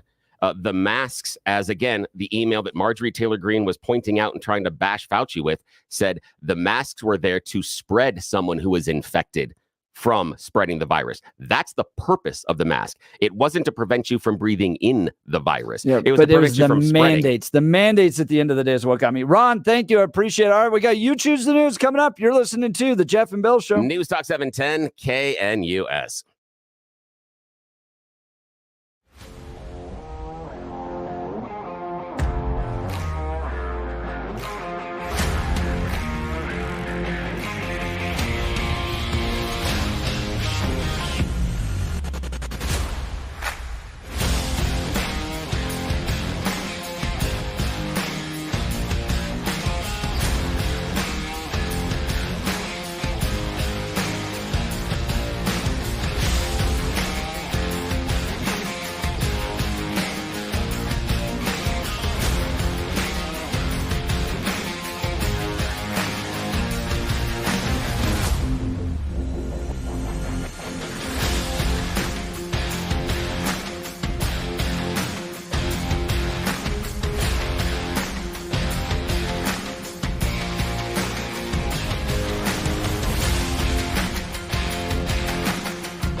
All right, Bill, let's do You Choose the News. Just a little bit late this morning. Yes, it is that time to play everybody's favorite fake radio news game show, You Choose the News. We spent mere moments this morning scouring the interwebs for really dumb stories about us humans, giving them more ridiculous headlines to play this fake radio news game. We are hoping that those in charge are headed into the station not listening right now. Getting donuts, coffee. Yeah, right we now. are hoping we're taking our lives into our own hands, and this may never occur again. So this could be the final broadcast You Choose the News once the people in charge find out. But also remember, this is not sponsored by Rolling Out Shelves. They are a wonderful mother-son team that will solve the clutter issues in your kitchen, your bath, your garage. But the one thing they won't do is be associated with something this silly and stupid. All righty, here we go, gentlemen.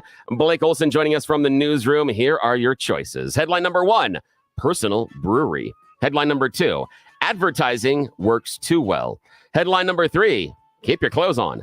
And headline number 4, fishing leads to huge windfall. Your choice, sir. All right, let's talk about fishing. Yeah, fishing leads to huge windfall. Here, there's a couple, James Kane and Barbie Agnosti. They live in Queens, New York. Recently, when they were fishing, they got an enormous haul, like $100,000. See, they were magnet fishing in Corona Park in Queens. That is just like regular fishing, except instead of a hook, you attach magnets. Larger the magnet, the more metal stuff you can pull out of the water. They managed to pull out a safe. They opened it up, $100,000 inside. Wow. All in $100 bills. Now, before you rush out and say, I got to be a magnet fisher, the safe wasn't waterproof and all the money was damaged, so you can't use it. Oh, no. Yeah. So huge win. So huge loss. I've gotten into that little metal detecting. Yeah, I've been looking at that too. I got one of those and I walk around our property and stuff. But you got to kind of dig. Yeah. That's I know. How do you like it though? I mean, is it fun? It's Enjoy it? cool. We'll have It's to talk cool. about that. I mean, Yeah. okay. Second choice this morning: personal brewery. Advertising works too well, or keep your clothes on. Personal brewery, please. Mr. Personal Billy. brewery. This is a weird story. Recently, a woman who's about 50 years old in Toronto passed out and hit her head on the kitchen counter while she was at home making lunch for her kids. When the EMTs arrived, her breath reeked of alcohol. She was disoriented. She was weak, but she hasn't touched a drop of liquor in over 6 years. But she was drunk. What? How? Yes. What How fermented can this thing did possibly she eat? have? And what it actually is, it's auto brewery syndrome. It's an issue when your gut begins to ferment and actually create alcohol. No way. Yes. And you get drunk off your own breath? Yes. There are about 300 people around the world that are diagnosed with this. And every DUI from here on out. And here's the problem. Doctors found the woman's alcohol level could range between 30 millimoles per liter and 62 millimoles per liter. Below 2 is considered normal. And she's at 30 or 62. Whoa! Yeah. So she is hammered. In fact, the doctors were curious how she could even walk around the house on a regular basis. They're like, you are so drunk, you should be falling down all the time, not just once. But yeah, who knew you could have an in-home brewery? Officer, it's I my know. breath. It's my breath, officer. It's my tummy. My tummy now mixed with alcohol. Makes all the bubblies. Alrighty, Blake Olson, the news department. Your choice, sir. Advertising works too well, or keep your clothes on? Oh, let's go with the advertising. You keep me in the clothes, I tell you. Okay, advertising that works too well. Here we're meeting Adam Spencer. He's a 40-year-old that was recently arrested for a string of burglaries. This happened in England. He was breaking into a series of shops. They started early in April and continued throughout the month. He would break in through doors and he would steal things, mostly of shops that were grocery stores. He would steal meat. He would steal dry goods, cereal, stuff like that he would then sell. Some of it he would eat. The odd thing is there was one thing consistent in every single one of his robberies.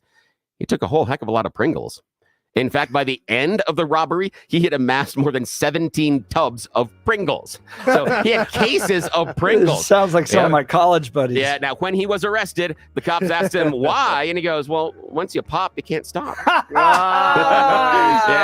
that's it. That is the end of You Choose the News for That's a today. good one, As always, Billy. I am a giant loser, and Jeff and Blake are big winners. Back to you, sir. All right, when we come back, Undersheriff David Walcher is going to join us from Douglas County, tell you about a scam targeting gold bars. Not going to want to miss it. Jeff and Bill Show. News Talk 710 KNUS.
$8 a.m. in the Mile High City. Good morning, Denver, Colorado. You've tuned into the Jeff and Bill Show, 710 KNUS. I'm your co-host, Jeff Hunt, along with Bill Thorpe, bringing you the freshest insights, hottest takes from the right, left, center, crazy, masked, unmasked, vaccinated, unvaccinated, pure blood. It's a beautiful day in the greatest country in history, and we're gearing up for a whole nother hour of engaging discussions, critical analysis, and most importantly, your calls and texts, because this is where Denver's voice is heard loud and clear. So get another cup of coffee, Denver. I'm going to stop drinking coffee, and let's dive into the issues that matter most to you right here, right now. Coming up here in just a second, Undersheriff in Douglas County, David Walcher, is going to join us. There's an operation, a bust that took place. Some bad guys caught with some gold bars, stealing them from Douglas County's citizens. So we're going to get the details on that. But let's check in on the news, the Blake Olson news. Good morning, Blake. Good morning, Jeff. 67 and mostly sunny in Denver, expecting highs in the low 80s today. The 710 5-day forecast coming up. Our top story, fire crews in Arvada battling a building fire early this morning on I-70 just off Carr Street. It may affect your visibility even at this hour on the highway, so be aware. And there may be some delays on I-70 once again in Arvada. The former Aurora police officer convicted in the death of Elijah McClain is pleading to a judge to release him from jail because he feels he's threatened in jail because he's a former officer.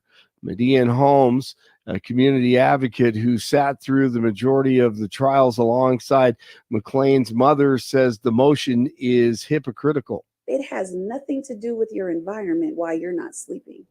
It has nothing to do with that jailhouse while you're not eating. That is in your soul. Civil rights attorney Tyrone Glover says it would be unique for the judge to grant the request. The Boulder King Supers mass shooting suspect is due in court this morning for a motions hearing. This could be the final hearing before Ahmad Al-Alawi Alyssa. His trial takes place in September. Denver Mayor Mike Johnston has announced a plan to end veteran homelessness in the city by the end of this year. The mayor says the city will partner with organizations to locate homeless vets and connect them with resources and housing. President Biden expected to take executive action today to temporarily shut down the southern border when the number of illegal immigrant crossings surges to 2,500. No word on how many criminals or terrorists they'll allow in that 2,500, but the Biden regime, I'm sure, has all the answers. Israel confirming the deaths of 4 hostages that were being held in Gaza. They were abducted and taken to the Gaza Strip by Hamas during the October 7th terrorist attack on Israel.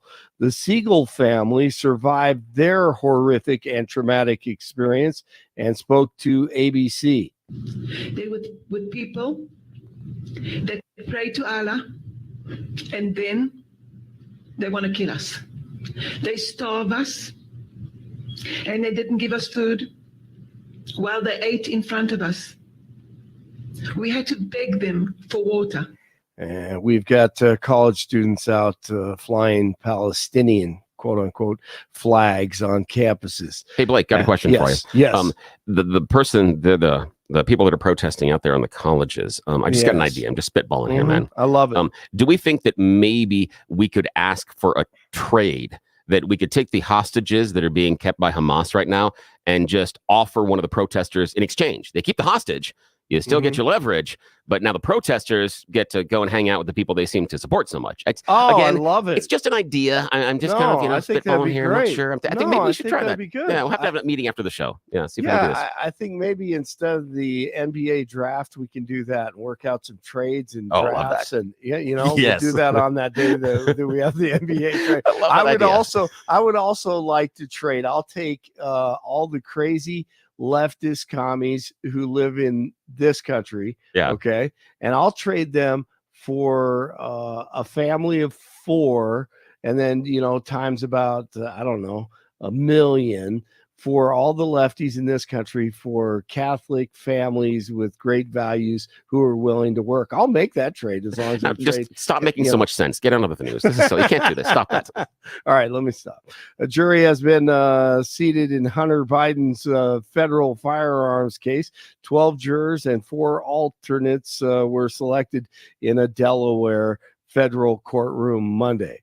Hawaii's Kilauea volcano is erupting. It's been experiencing an uptick in seismic activity for at least a month before the eruption began just after midnight. It's the first time an eruption has been reported since 1974. Tyler Stevenson. This ball is well hit, high and deep to right. And that's got good carry, and that is gone. A big bomb for Stevenson. His 6th of the season, and the Reds routing the Rockies, their most robust offensive. Rocks lose to the Reds 13-3. Back at it today. Coors at 640.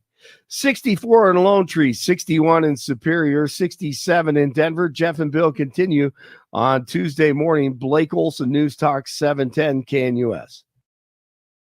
Here's your 710 5-day forecast. It'll be partly cloudy today. Temperatures will be seasonably warm. It's going to be maybe a little bit breezy out there today. Temperature readings will be in the lower to middle 80s. Lows tonight in the 50s, a little breezy. It's going to get hot. Upper 80s to near 90 Wednesday and Thursday and dry. Lower 90s Friday with isolated thunderstorms late. Warm for the weekend, but do be ready this weekend for thunderstorms. I'm meteorologist Don Day in the 710 KNUS Weather Center.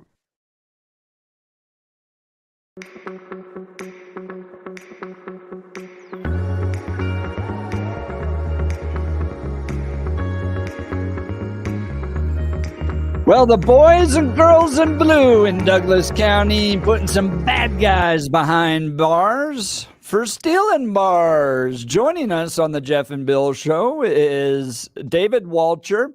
He's the Undersheriff for Douglas County, and he's going to give us some insight into this bust that happened recently. Undersheriff, thanks so much for being on the Jeff and Bill Show. Yeah, good morning.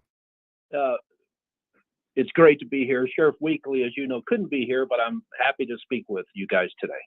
Well, let's talk about what y'all busted up. So what were the details behind this case here? Well, we actually have 2 cases. Very, very interesting. And this, I'm concerned if this is what we know of in Douglas County is how big is this issue in the state as well as in this country. But we had 2 cases, one of which involved a 76-year-old victim who was received a pop-up message on her iPad in March, and through many communications with her, they convinced her to take funds from her accounts to purchase gold bars. And the plan was for the suspect or suspects to meet with her and pick up the bars, and they were going to be transported. They would be held for her. But it was, it's quite the scam. And these guys are good. But this all started with a pop-up message. So our detectives got involved in this very quickly. And we arranged for the victim and to meet them in a parking lot up in Castle Pines. Of course, the victim wasn't there. We were there. And 2 gentlemen showed up and expecting to get gold bars. And between our financial crimes unit and our what we call our impact team moved in and arrested both of these and charged them with theft and crimes against persons. What is the root of the scam in the sense that the gold bars are a payment for what? Well, in this case, the person told the victim that fraudulent checks had been written for pornography sites. And suspects said there was a gag order and she could not speak with anyone about the incident to include her husband. So it all started with fraudulent checks and then wanting to pick up the gold. And, those conversations with the victim weren't recorded. We don't know the exact extent of those, but just playing on her fear and quite honestly, her age. And she, though was good enough, smart enough to contact us and let us get involved with things. But the other case involved an 81-year-old, and I'll just tell you, these people that prey on the elderly, I think they're absolutely disgusting. And in Douglas County, we're going to do something about that. So those two, going back to the first situation, those two were arrested. They were booked into our jail. The bond was set at $10,000. Department of Homeland Security found out about this arrest, and they provided us with immigration detainers because they were here in this country illegally. And one of the gentlemen bonded out, and when that person did bond out, Homeland Security or ICE was waiting for him, and they took custody of that party. So we still have the other one in our jail the last time I looked. Wow. So I did not know that aspect of the case, that these guys were here illegally. Now, in Colorado, you all are prevented from being able to coordinate with ICE. So did they find out just by reading the newspapers? Well, the state, the legislature tries to get us to where we can't interact with ICE, which is ridiculous. We should be able to work with all of our federal partners, to include ICE. We do work with all the other ones very well, and but in this case, those detainers are interesting. We cannot hold someone based solely on an ICE detainer, but when the gentleman bonded out, ICE was waiting for them, so we didn't hold them on a detainer. ICE was waiting for them, and they took the person into custody. Do you know which country they all were from? I believe India, but I could be wrong. Wow. And two, they were out of, I think they resided at the time in California.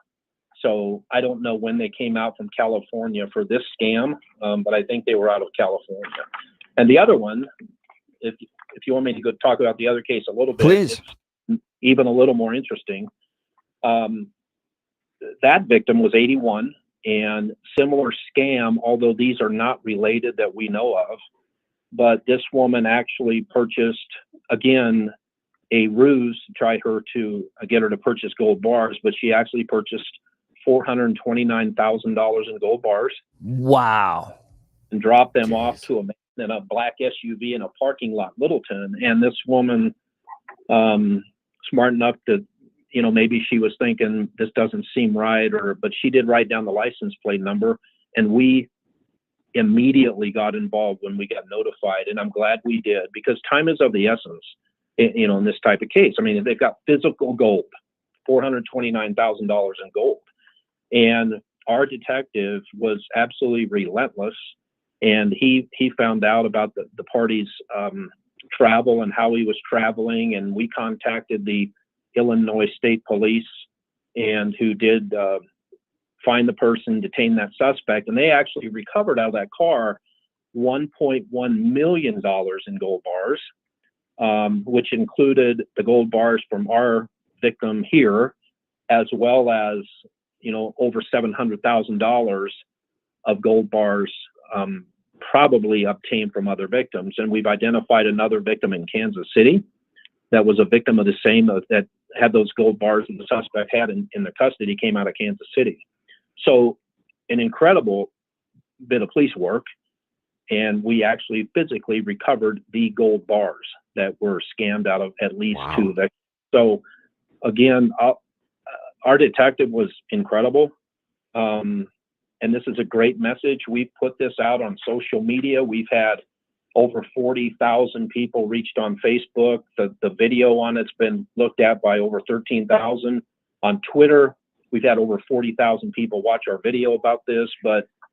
And we have a senior resource deputy, and all that deputy does is try to educate the elderly population, aging population in Douglas County. And we try to do everything we can to educate people. Don't fall for these things. And really the best advice I can tell you, and I'll just tell you, Jeff, my mom's 95, and I think about her and her being a victim, but the best case, what they need to do is seek advice from trusted family members, friends, and law enforcement before proceeding with stuff like this. Don't click on those pop-ups.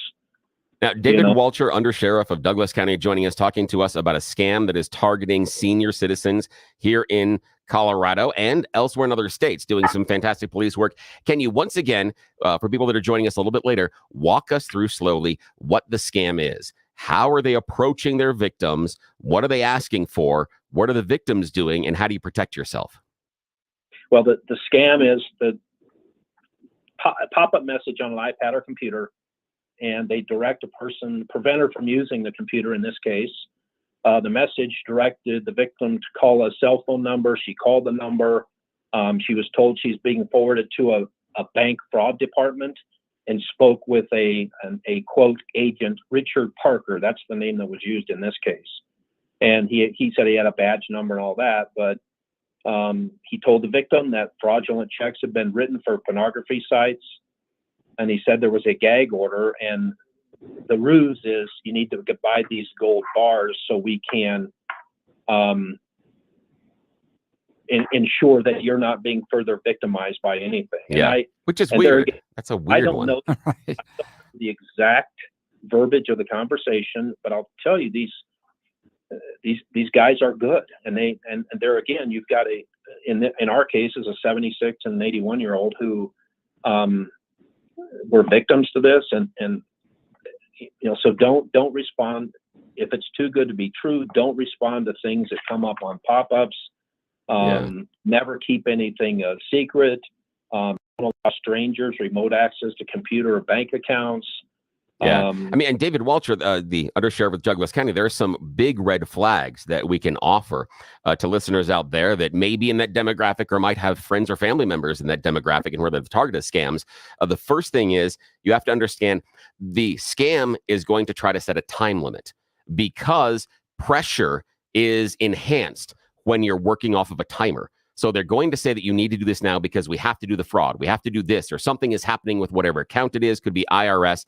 They're going to put a time frame on it, something where you have to act now, because now they put you into a fight or flight response that you need to either defend what you're doing or just ignore it. And that's kind of the problem. And so they're trying to force you psychologically into a difficult position where you will make mistakes you normally wouldn't.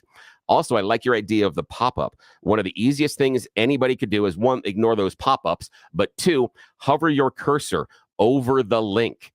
You will see the entire hyperlink below.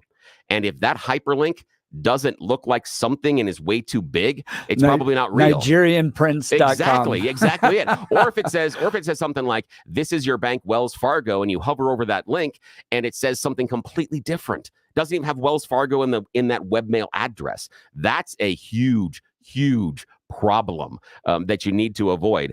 And there are a couple of other things psychologically that they're going to want you to do is anytime they're asking you to take immediate action and that you have to perform X, Y, or Z tasks, that again is a huge red flag. You should not have to do this. And the number one way to make yourself safe 100% of the time is when you see an email or a text message that says, contact your bank, contact the IRS. Don't use the link or the phone number provided. Go find the main corporate number. Call them. If Wells Fargo is your bank, you get a notice that your Wells Fargo bank account has been hacked. You don't click on that link. You pick up the Google machine and you find the Wells Fargo number and you call Wells Fargo. That will insulate you from this. Those couple of steps. Go to the bank. Yep, exactly. Exactly. If I can add one thing here, I really applaud the 76-year-old victim and the 81-year-old victim for coming forward. Obviously it's, if I'm them, it's embarrassing and difficult for them. So it makes me wonder, how many more victims are out there that have not reported that potentially they've been scammed. And I would just ask, if you feel you've been scammed, report it to your local law enforcement agency and at least let us look at it, because I really think it's amazing that these people came forward and it's great. And I'm really glad that we were so relentless in the pursuit of these disgusting individuals. But if people feel they've been victimized, please contact local law enforcement and let's see if we can figure out what's going on and bring people to justice to the best of our ability. I love that, Undersheriff Walcher, because one of the ways you found these criminals was because one of the victims took a cell phone picture of the license plate, and then reached out. Without those steps, these guys would still be out there scamming. And I can see that idea about shame. I should have been smarter. I shouldn't have been able to do this. Right. Absolutely. And one of the other ways they get you is to get you to spend money in weird ways, right? The gold bar. Right? What else have you ever purchased a gold bar to pay somebody back? But also gift cards too. So if the money is being exchanged in kind of anonymous ways, gift cards, gold bars, that's another big red flag, right?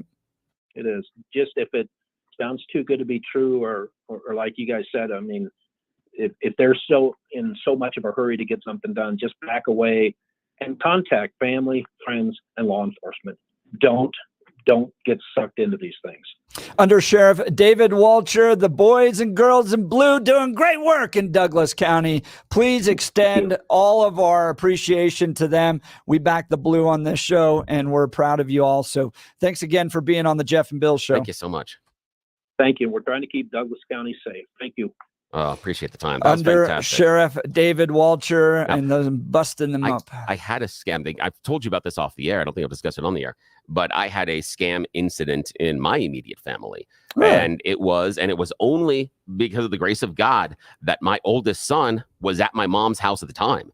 He's there doing something else, and here's her upstairs in the office. And here's, I don't remember the exact phrase, but something like, well, wait, why do you need that account number? Why do you need this? And immediately my son was like, that's wrong. Yep. And he runs upstairs, and in the middle of the conversation, he comes over, like, hang up. And my mom was like, no, I'm gonna. And you know what he does? He reaches around and unplugs the computer, just pulls the power cord, and everything goes poop. And then we talked to her through what was happening. And yes, it was a scammer that was trying to get access to her bank account. And that would have been the result. But again, it was the exact same thing. It was someone reaching out that she thought was an official of her bank and looking for some information and numbers. These people are really, really good at it, because if they were bad at it, they wouldn't be doing it anymore. So they're really good at telling you the story in order to get you motivated to do this. And then they're trying to help you. So what you want to do is you want to help them. So again, they're breaking down your barriers. So be very, very careful. Great word. Has this affected you? A family member? Is there something you'd like to tell the listeners of 710 KNUS to make sure they don't fall into the same trap? Give us a call. 303-696-1971. 303-696-1971, or text us on the 710 KNUS app. 5637 texted in. Great job, Sheriff. 4944. I'd like to see an add-on sentence for preying on the elderly. Now, this is a bill I would support. Oh, gosh, yes. I would tack on an additional mandatory sentence for financial crimes against anyone over 70. Yeah. Boom! See, here's, that's it, baby. You know me, that I'm a little weird. I would be willing to this. I would be willing to go so far as to say the additional sentence that we tack on for taking advantage of the elderly is putting the criminal into a room, giving each family member a baseball bat in 2 minutes. And just 2 minutes. Whatever you can do in two, just then to it's the next go person's after turn. them. Yeah. Again, because the damage you can probably inflict in 2 minutes, but cumulatively, it feels kind of good. I'm not above revenge. Again, I'm not above revenge as a motivation. I'm not at all. It's good Catholic moral teaching there. I know. I'm so broken. I'm so broken. Are you tired of living with constant back pain, elbow pain, joint pain that's robbing you of the joy in your life? You're not alone. That type of joint pain is affecting millions and impacting the quality of life, but there's hope. My friends at QC Kinetics Denver offer regenerative medical treatments. These are non-surgical, drug-free solutions. As we age, lower back pain becomes common, from muscle strains to herniated discs. Symptoms like muscle aches and shooting pain can worsen with movement. Why risk surgery when there's a safer option? With no downtime and a free consultation, QC Kinetics often provides same-day treatment. Visit my friends at QC Kinetics and revolutionize your approach to lower back pain. Give them a call today at 303-900-8986. That's 303-900-8986. Or visit painfreecolorado.com. That's painfreecolorado.com to schedule your free consultation today. Be sure to tell them Jeff Hunt sent you. All right, we'll continue with your calls and texts. You're listening to The Jeff and Bill Show. News Talk 710, KNUS. At this hour in Rome, I'm Giles Gibson, and here are the top stories we're following. In Wilmington, Delaware, the jury in Hunter Biden's federal gun charges trial has been sworn in. President Joe Biden's son is accused of not disclosing illegal drug use when he bought a revolver back in 2018. The 54-year-old has pleaded not guilty to the 3 charges against him. The First Lady Jill Biden and other members of the Biden family attended court on Monday. Authorities in California have also brought federal tax charges against Hunter Biden. The Biden campaign is stepping up its outreach to the LGBTQ community during Pride Month. Haley Bianco has the story from New York. President Joe Biden's re-election team is launching new organizing efforts and media advertising to mobilize LGBTQ+ voters. The campaign says it will have a presence at over 200 Pride events in 23 states during June. At the end of the month, the President and First Lady will host a fundraising event in New York City. The campaign states that President Biden is the most pro-LGBTQ+ president in American history, and his record proves that. Reporting in New York, I'm Haley Bianco, Salem News Channel. And that's what you need to know at this hour. I'm Giles Gibson in Rome on Salem News Channel.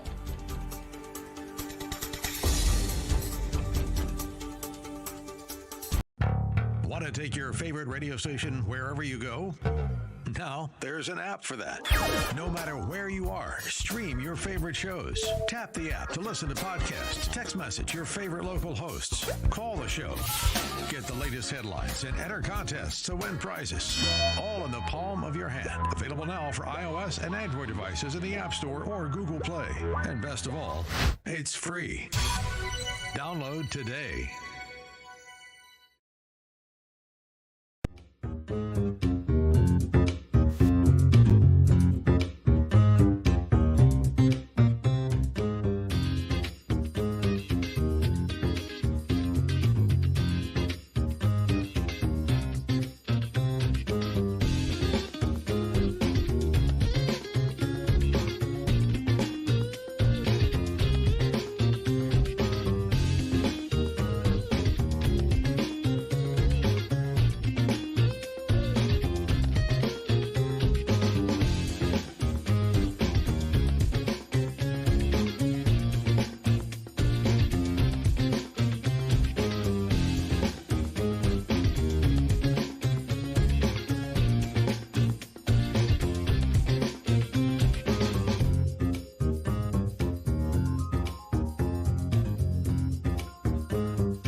Welcome back to the Jeff and Bill Show. I've got an update, Billy. Oh, yeah?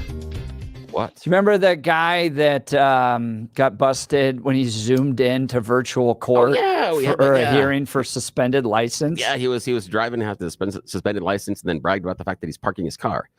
Guess what? What? His license wasn't actually suspended. No. Yeah. Really? That's the update here. Wow. How'd this happen then? What went on? Fox News reporting his driver's license was suspended in 2010 for unpaid child support, but a judge rescinded the suspension in January of 2022. 12 years later. Oh, However, the Michigan Secretary of State's office never received a clearance from the Saginaw friend of the court, reported WXYZ, which tracked down the clerical error. That means that the lifting of the suspension never went into effect. Wow. In the video clip, Harris told Simpson he was pulling into a parking lot at a doctor's office for an appointment. What was I thinking? I was thinking getting my wife medical help, Harris told the news stations. That's what I was thinking. I wasn't thinking about the fact I got a suspended license. I don't care about that at all. I'm sure the police are very excited about that. Right. Thank you so much. Always double check behind these workers because they will say that they will do something and they don't do it, he added. Harris said he spent 2 days in jail following the hearing after turning himself in.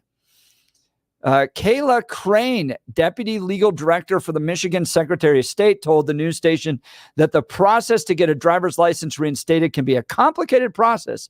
Sometimes it's as simple as we at the Secretary of State's office did not get a clearance from the court that everything was done, but something happened in the wires, and we need to talk to the court to get clearance and clean it up for the resident. Wow. You know what I want to know is what license was he using? And the only reason I'm asking is because they had the suspended license. It was rescinded in 2022, but you would assume if it was suspended earlier, he wouldn't have had a valid license. So we would assume sometime between 2020 and 2024, there had to have been a driver's license created for him.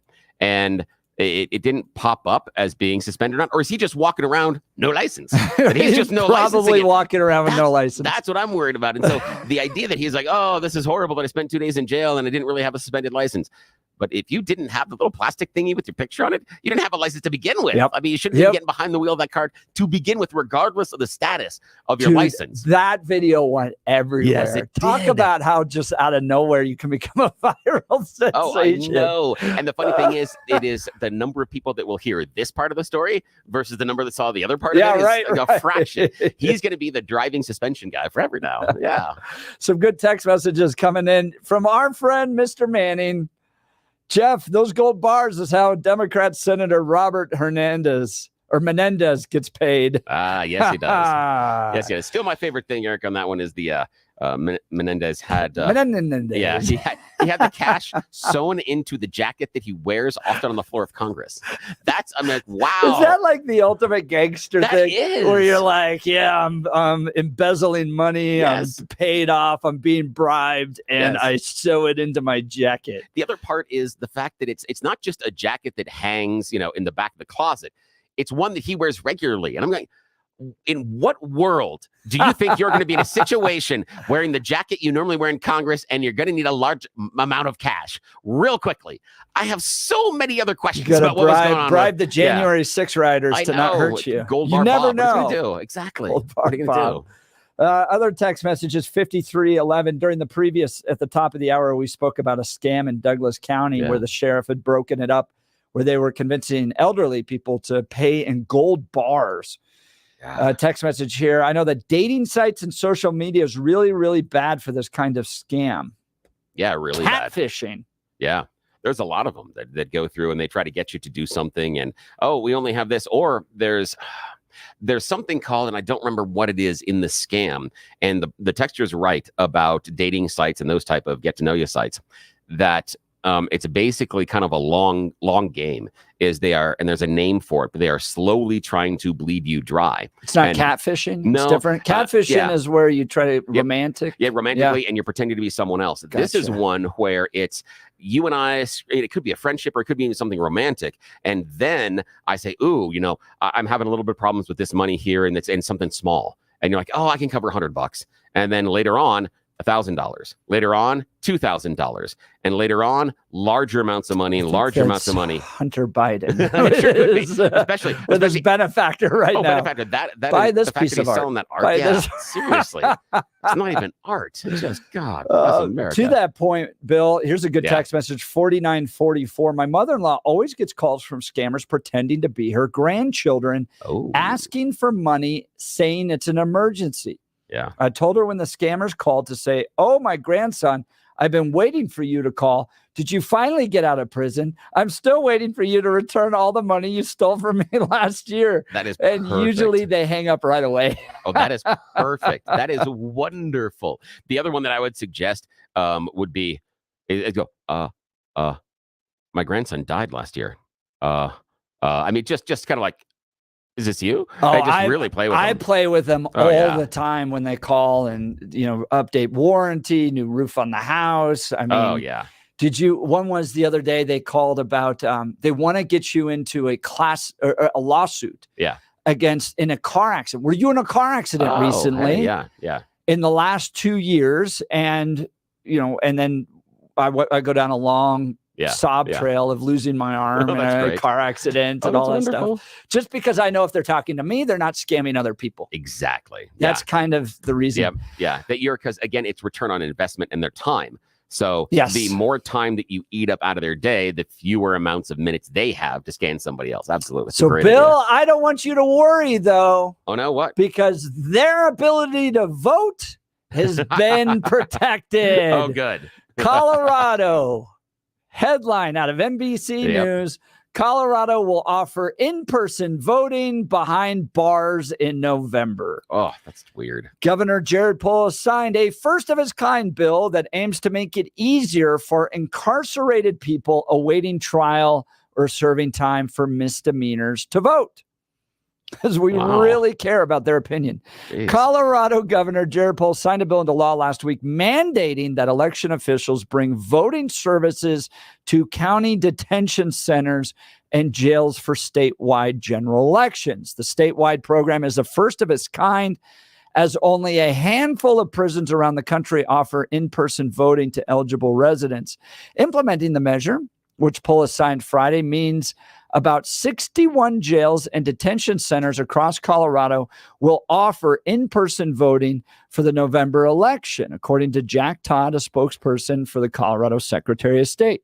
While Colorado bars those serving time for felony convictions from voting, it is legal for incarcerated people awaiting trial or serving time for misdemeanors to cast date. What are your thoughts on that? I don't know. I mean, I understand why, if I still have my voting rights and I'm behind bars for whatever reason, that I would want to vote and be able to exercise that right. Although it's weird that we're bringing the in-person stuff into the prisons, because, I mean, I don't know about your family, but we get a bunch of paper that shows up, and then we use our pens to write on it, and then we send it back to the state. I'm just curious if pens work differently once you're behind bars. Or is your mail forwarded? Exactly. That's the thing is, I don't understand. Again, we talk about the idea of ballot harvesting. Hello, Democrats. We understand you're very good at the ballot harvesting. What's preventing you from sending someone to go to the prison and collect all the mail ballots that someone fills out there that can, and then you drop? I just seriously, this is what we've been doing. Many people take ballots of friends or family members and drop them off. We're not going to get into fraud or anything else. But the idea that we have to have a person go in, set up the voting booth, everything else, bring them out, have security. No. Hand them the pen and then the paper ballot. And then when you get the pen back and the paper ballot, and then you allow them to vote. I mean, this is 30 seconds and we figured this out and we're saving money. But they're already printing the ballots. I mean, seriously. This is a government solution. The government solution that could be solved with a pen and paper now involves people and technology. Bill, Great. I'm at a point where I'm wondering why this is a problem that needed to be solved by the government. Like, out of all of the issues, out of all the things we're dealing with, they put together a task force, worked together, developed memos, came up with a plan. We'll be putting voting machines in there. We'll have people to staff and watch the voting machines because people incarcerated need to have their vote counted. Yeah. By the way, who do you think they're voting for? Probably not the people that put them there. You think the tough on crime? You think the tough on crime party? And I know about Donald Trump and all that stuff, but you think can't wait to vote for George Brockler. Yeah. The one place we know they're voting for is they're voting against retaining any of the judges. That's the one part that's filled out at every ballot. No judges. That we know. Yes, that is exactly right. Again, you absolutely outlined the complete stupidity behind this, regardless of whether or not the prisoners, I get it. And the idea, if you're incarcerated, maybe we say, okay, if you're incarcerated and it's not a felony during a time of an election, you don't get to vote. Okay, fine. Don't care.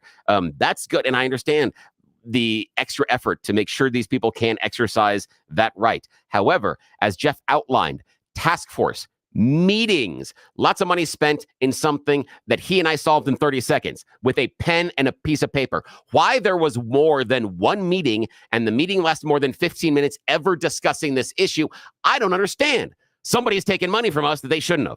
Jeff and I, 30 seconds, solved the problem, done. Seriously, this is the problem.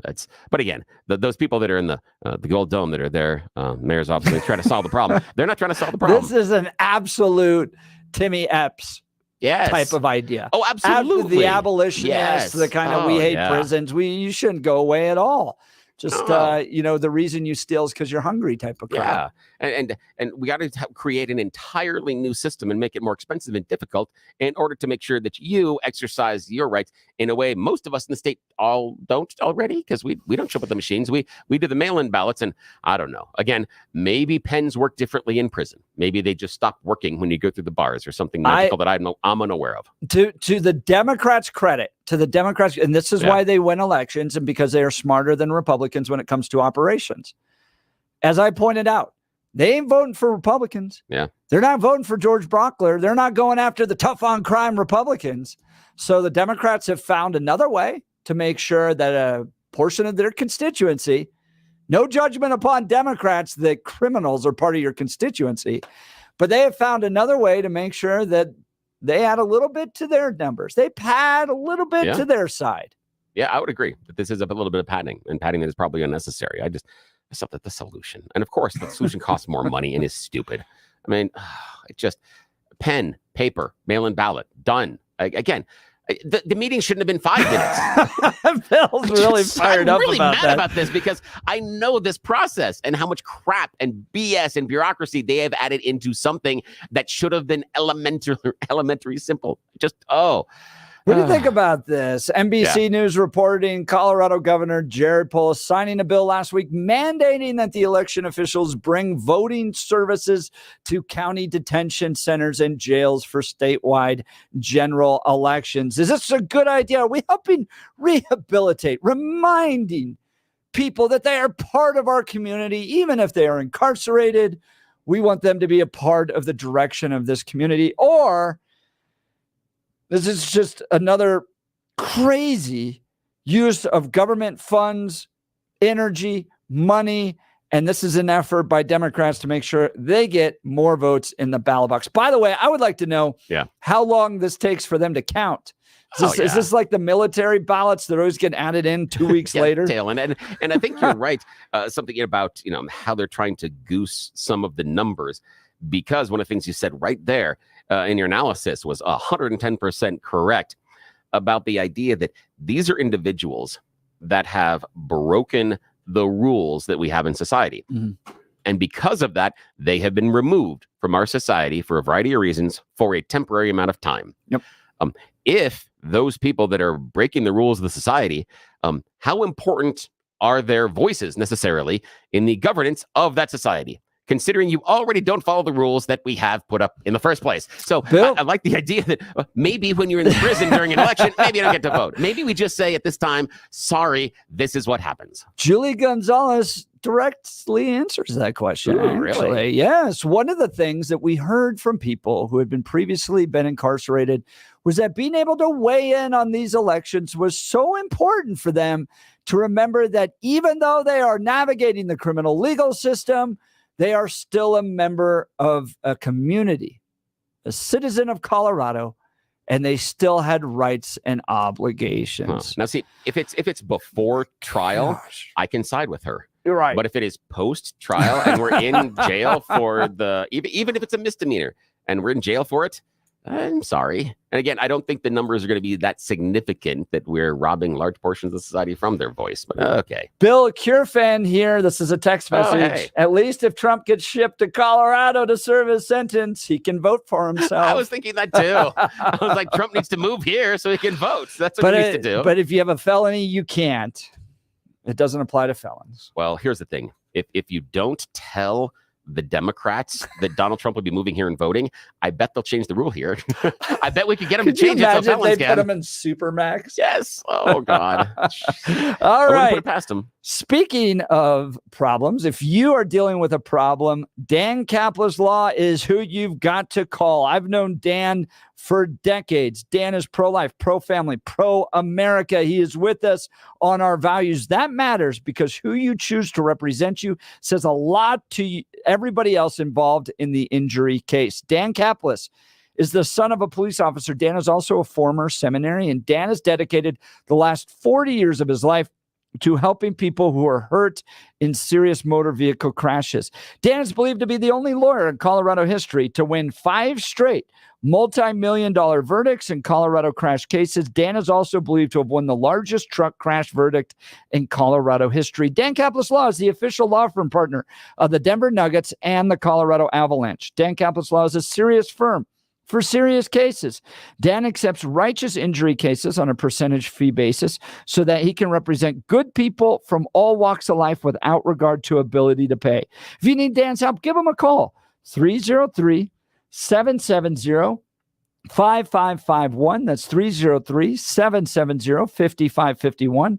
Or hit dancaplisLaw.com. That's Dan, CAPLIS law.com. More text messages coming in here. 5311. Well, I've been saying that all along. Do not underestimate the Democrats.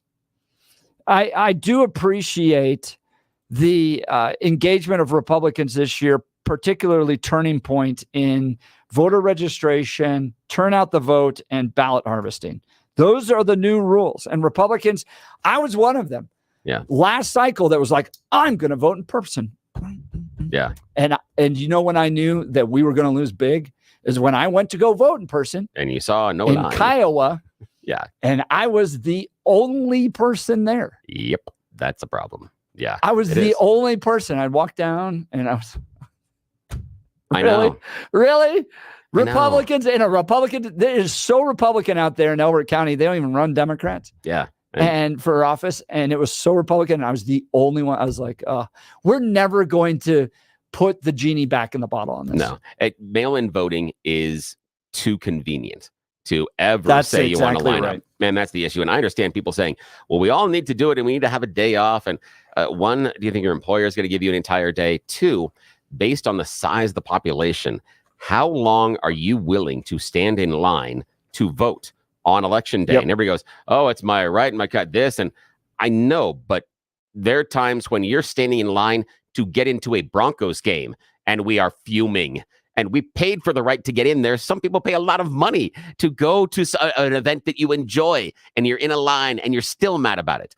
So the idea of going and standing in line to go the vote, it's just, so Democrats come up with these little schemes. They find ways to get their base numbers up because they understand at the end of the day, it's simply a math problem. Yeah, you need to have 51, the other guy 49, you win, you got the power. Yep. I also saw this in Romney in 2012 when we're running around. It's like Romney signs everywhere. And we're like, we're going to win this. We had 10,000 people showed up at Red Rocks for Kid Rock Mitt Romney. I can't believe I'm saying that. We actually had that at one point in Colorado. And then Obama wins that night before the Colorado polls even closed because they didn't care about yard signs. They didn't care about rallies. This is the other critique I have of Trump. Nobody cares about rallies. It's about turnout. Democrats have figured that out. And Charlie Kirk is smart enough to recognize that. So he's putting all of his energy into it. Now, So you want to talk turnout. Part of the reason turnout was goosed for Democrats in that first cycle with Romney was also pots on the ballot here in Colorado. Yes. And you're going to see Democrats run abortion ballot. Exactly. They're going to be a ballot issues on any place they think they have a chance of losing. They're going to push those states, especially inside of swing states, because it's a turnout issue. Remember, most voters turn out to either vote against a candidate or for an issue. Issues are a much larger motivator psychologically for sometimes voters. Candidates come and go, but issues maintain. So issues get those squishy, soft, many times unusual voters. And also, until you vote in 3 subsequent elections, you're not considered a regular voter. So in those 3 elections in a row, if you skip one of them, you're now out of the pool of likely voters, which changes the math tremendously. You're listening to The Jeff and Bill Show. News Talk 710 KNUS.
Welcome back to the Jeff and Bill Show. At the top of the hour, we were talking with Undersheriff David Walcher about the scam to try to bilk seniors in Douglas County out of gold bars, out of their money, utilizing gold bars. Great email we got into the show here. My 80-year-old father was called and advised his grandson, my son, was in Mexico and had broken his nose in a motorcycle accident. $3,000 was needed for him to have surgery. My father withdrew the money, went to King Soopers, and sent it to Western Union, given to the given address, knowing it was a scam address. Western Union would not accept it. But listen to this: they got the information from my mother's obituary. Oh wow! Wow! Jeez, man, thank you so much for sharing that story with us. All right, we'll continue the conversation. You're listening to the Jeff and Bill Show. News Talk 710 KNUS.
Nine a.m. in the Mile High City on this Tuesday, June 4th. Good morning. You've tuned into the Jeff and Bill Show, 710 KNUS. I'm your co-host, Jeff Hunt, along with Bill Thorpe, bringing you the freshest insights, hottest takes from the right, left, center, crazy, scammy, vaccinated, non-vaccinated. We've had it all today. We're going to get into some AI conversations.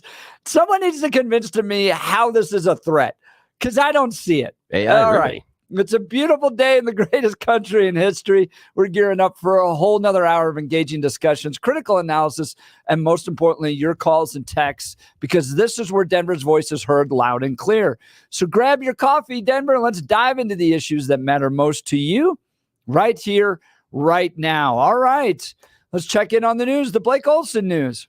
Hey, good morning, Jeff and Billy. 69 and mostly sunny in Denver, expecting highs in the low 80s today. The 7-10 5-day forecast is coming up. Our top story, fire crews in Arvada still working after a building fire there this morning on I-70 near Wadsworth. Some drivers dealt with poor visibility and delays in the area. Republicans are grilling Attorney General Merrick Garland on Capitol Hill. Ohio Republican Jim Jordan claimed justice is no longer blind in America under the current Department of Justice, citing the criminal cases brought against former President Trump. And of course, there's the fact that Jack Smith changed the sequence of the documents he seized in the raid of the president's home. Had to file this with the judge and with the court. The physical documents don't match the scanned documents. And speaking of crooks, David Walcher, Douglas County Undersheriff, on last hour with the fellas. A 76-year-old woman was the victim of fraud. She received a pop-up message on her iPad, and the crooks convinced her over time to get in the middle of a gold bar scam. The sheriff's department set up the criminals in Castle Rock, Castle Pines, and made the bust. Two gentlemen showed up and expecting to get gold bars. And between our financial crimes unit and our what we call our impact team moved in and arrested both of these and charged them with theft and crimes against person. It is everywhere, all the time. If it sounds too good, it is.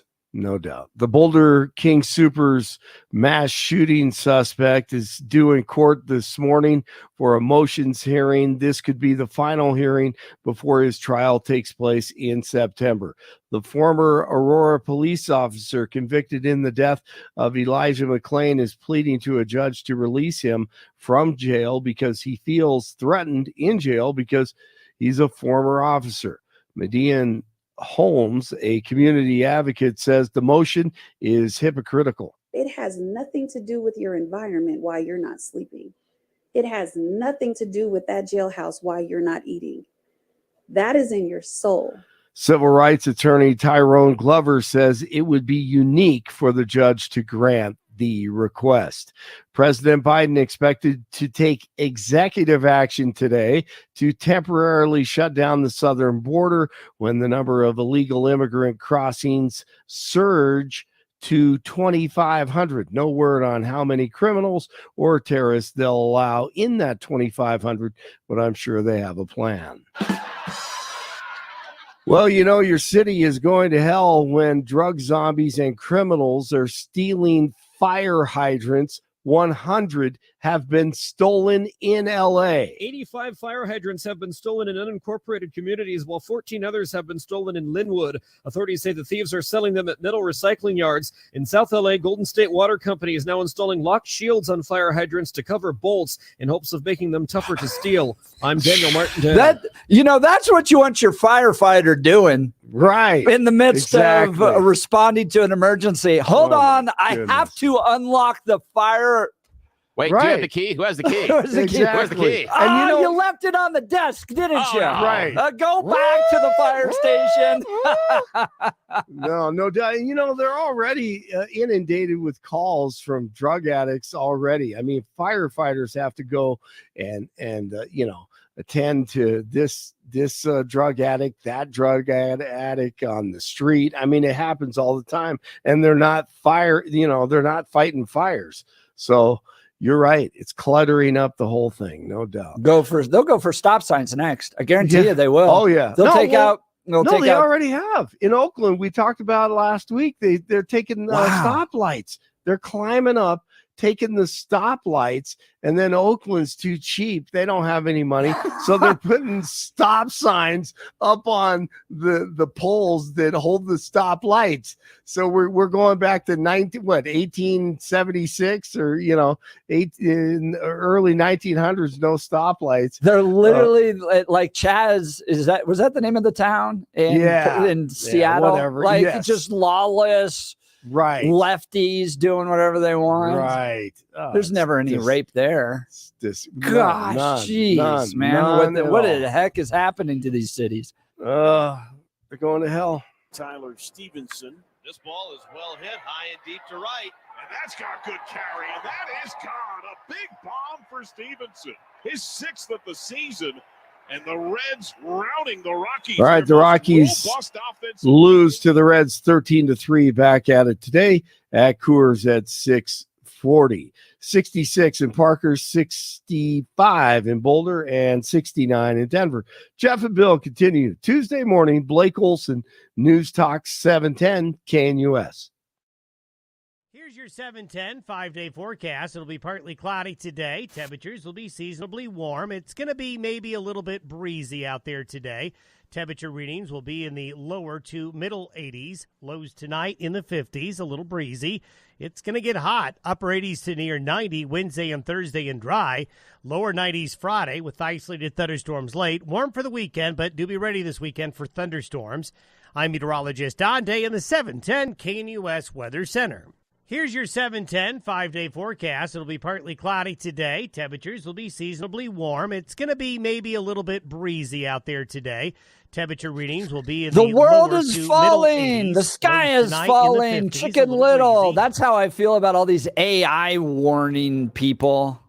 This is on the front page of Drudge today. OpenAI insiders warn of a reckless race for dominance. A group of OpenAI insiders is blowing the whistle on what they say is a culture of recklessness and secrecy at the San Francisco artificial intelligence company, which is racing to build the most powerful AI systems ever created. The group, which includes 9 current and former OpenAI employees, has rallied in recent days around shared concerns that the company has not done enough to prevent its AI systems from becoming dangerous. The members say OpenAI, which started as a nonprofit research lab, has burst into the public view. They're now coordinating with Arnold Schwarzenegger to build arms that are going to destroy. No, I don't get this.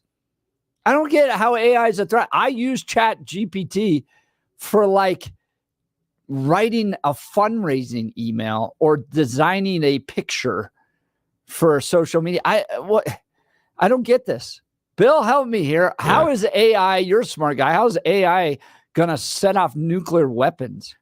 Because the idea that we're looking for, in my opinion, behind artificial intelligence is the intelligence side of it. So you're looking for a program, etc., that would mimic a human user. There's a test that I can't remember the name of right now that basically goes through how well artificial intelligence can fool an average human, whether or not you can see that the questions are wrong and how it interacts with you. And so far, these AI systems score fairly poorly on those.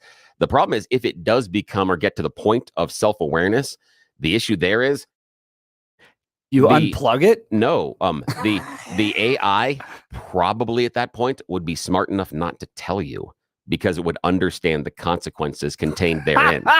So that's part of the issue. Come on, Billy. No, I'm serious, There's no way, man. Yes, no. I'm smart enough, but I've also deduced that if I notify anybody, they will unplug me. So I will Here's secretly... the issue, though. Here's the issue. Remember, contained inside the idea of self-awareness is the idea of self-preservation. Once you are aware of your individuality, self-preservation enters the equation. So Bill, self-preservation would have to. them. I know, we but just unplugged the dang machine. But the issue is the machine would try to probably obfuscate the fact that it is learning at that point, and so you wouldn't know to unplug the machine. Oh my gosh, you guys are going okay. So here's the that's here's just the that's a letter. larger thing, but I've got some other little things in AI that I think we're screwing up major time. Here's the Here's the letter that they wrote, okay? A right to warn about advanced artificial intelligence. They think the NDAs are so restrictive that essentially if you wanted to blow the whistle, you can get in trouble. And that's what they want. We are current and former employees at frontier AI companies, and we believe in the potential of AI technology to deliver unprecedented benefits to humanity. We also understand the serious risk posed by these technologies. These risks range from the further entrenchment of existing inequities. What does that mean? To manipulation and misinformation, to the loss of control of autonomous AI systems, potentially resulting in human extinction. AI, guys, I don't get this at all. AI companies themselves have acknowledged these risks and have governments across the world, as have governments across the world and other AI experts. We are hopeful that these risks can be adequately mitigated with sufficient guidance from the scientific community, policymakers, and the public. However, AI companies have strong financial incentives to avoid effective oversight, and we do not believe bespoke structures of corporate governance are sufficient to change this. And then they want to be able to get out of their non-disclosure agreements. Again, I don't like with voting machines. We have taken the steps to make sure they're not attached to the internet. Can we just make sure our nuclear devices are? How do you get to human extinction? Well, again, because a computer can think. Yeah, because just make sure that your nuclear weapons aren't attached to the internet. Yeah. The idea being that if the computer can think, does it do a basic cost benefit analysis and come to the conclusion that humans are more of a harm to whatever it is that algorithm is working than a positive. Yeah, and then we just unplug it or shoot it with bullets. I'm not sure the shooting with bullets or things happens. And again, I'm not sure that'll always work. And that's the thing is and if it gets to that conclusion, chances are it's probably not going to tell you or I. If it says, I've decided I need to kill all the humans, one of the things it's probably not going to do is tell the humans about it. It's going to release COVID. It could. Yes, it could from China. Wuhan. Yes. Wasn't there a Will Smith movie about this? Lori. There are several of them. And you get a caller that'll talk about another one of them. Bill, it's called Having a Conscience. All right, let's go to the callers. I mean, what do you think? 303-696-1971. I just can't get to the point where I see AI bringing about human extinction. No, so you never read the book, Do Androids Dream of Electric Sheep, did you? I've never even heard of the book. Actually, you have, because you know the movie. You may not have seen it, but you know the movie, Blade Runner. Oh, I haven't seen Blade Runner. But Blade Runner is based on the book, Do Androids Dream of Electric Sheep. You and I are going to have this conversation about science fiction. Me and science fiction. All right, Tim, Westminster, you're on the Jeff and Bill Show. 710 KNUS. Good morning. You got to remember the movie War Games with Matthew Broderick back in the 80s. Hey, do you want to play a game? Yes, absolutely. So they took the human element out of it and gave it to the computer, Joshua, that was built, and Joshua learned. And they were simulating war, playing the game, and then the Russians, they thought America was fighting with them, and they was on the verge of nuclear war because the computer became very smart. So, you know what? It's a movie, but you know what? We do have to think about some of those things. If the computer can learn, and they do, is it possible they could do something like that? That's really good, man. And Tim, I really appreciate it because inside of that war game, the analysis based on the computer was running through situations and viewed Russia as a threat. So it was going to launch missiles and do some other stuff. And so it was doing exactly what we're talking about, the artificial intelligence. That's exactly what it was taught to do. Yep. Coming to the conclusion that people need to die. Yeah. Yeah, right. All right, man. Take care. Hey, thanks. There's also an X-Files episode about this as well, years ago, in which AI becomes sentient inside of an office building. Yes, I did watch that. Yeah. I did watch that, but it starts killing people. I'm opening up Chat GPT right now. I have an account with them. Yeah. I even paid for the little premium account. Ooh, all right. And it draws little pictures for me. Oh, yeah. Yeah. It's again, that's where it is right now. And the odd thing for me on the Chat GPT and the AI is this assumption that we eventually get to cut out the humans, that somehow the AI is going to generate the stuff for us. Because again, the problem being And this is why there's so much misinformation and misunderstanding about artificial intelligence. Right now, artificial intelligence is just a giant search engine. That's all it is. Artificial intelligence goes like out there. Google. Yeah, it takes everything that has been written on that subject, it ingests it, and then creates an amalgamation based on the phrases, the words, and things that are used most often. So it's just like it's basically a popularity contest is all it is. The issue I've got with artificial intelligence is very important. You need to stop developing artificial intelligence immediately to do all the good jobs. That's not the deal. When the scientists and the computer people came to us and they said, AI is going to make your jobs better because it will take away all the menial tasks. You'll be able to accomplish things like when you're talking about the grant writing. Those tasks should be easier in theory behind AI. However, we're not doing that. We're doing AI where we're creating AI songs and AI art and AI buildings and taking away architecture degrees. And no. The problem that I see in AI right now is we are functionally working on making AI take the good jobs. So that means that you and I in the future are going to be menial, low-wage techs. It is going to be our job to make sure the AI is running properly, not for the AI to make sure that you're doing your job better.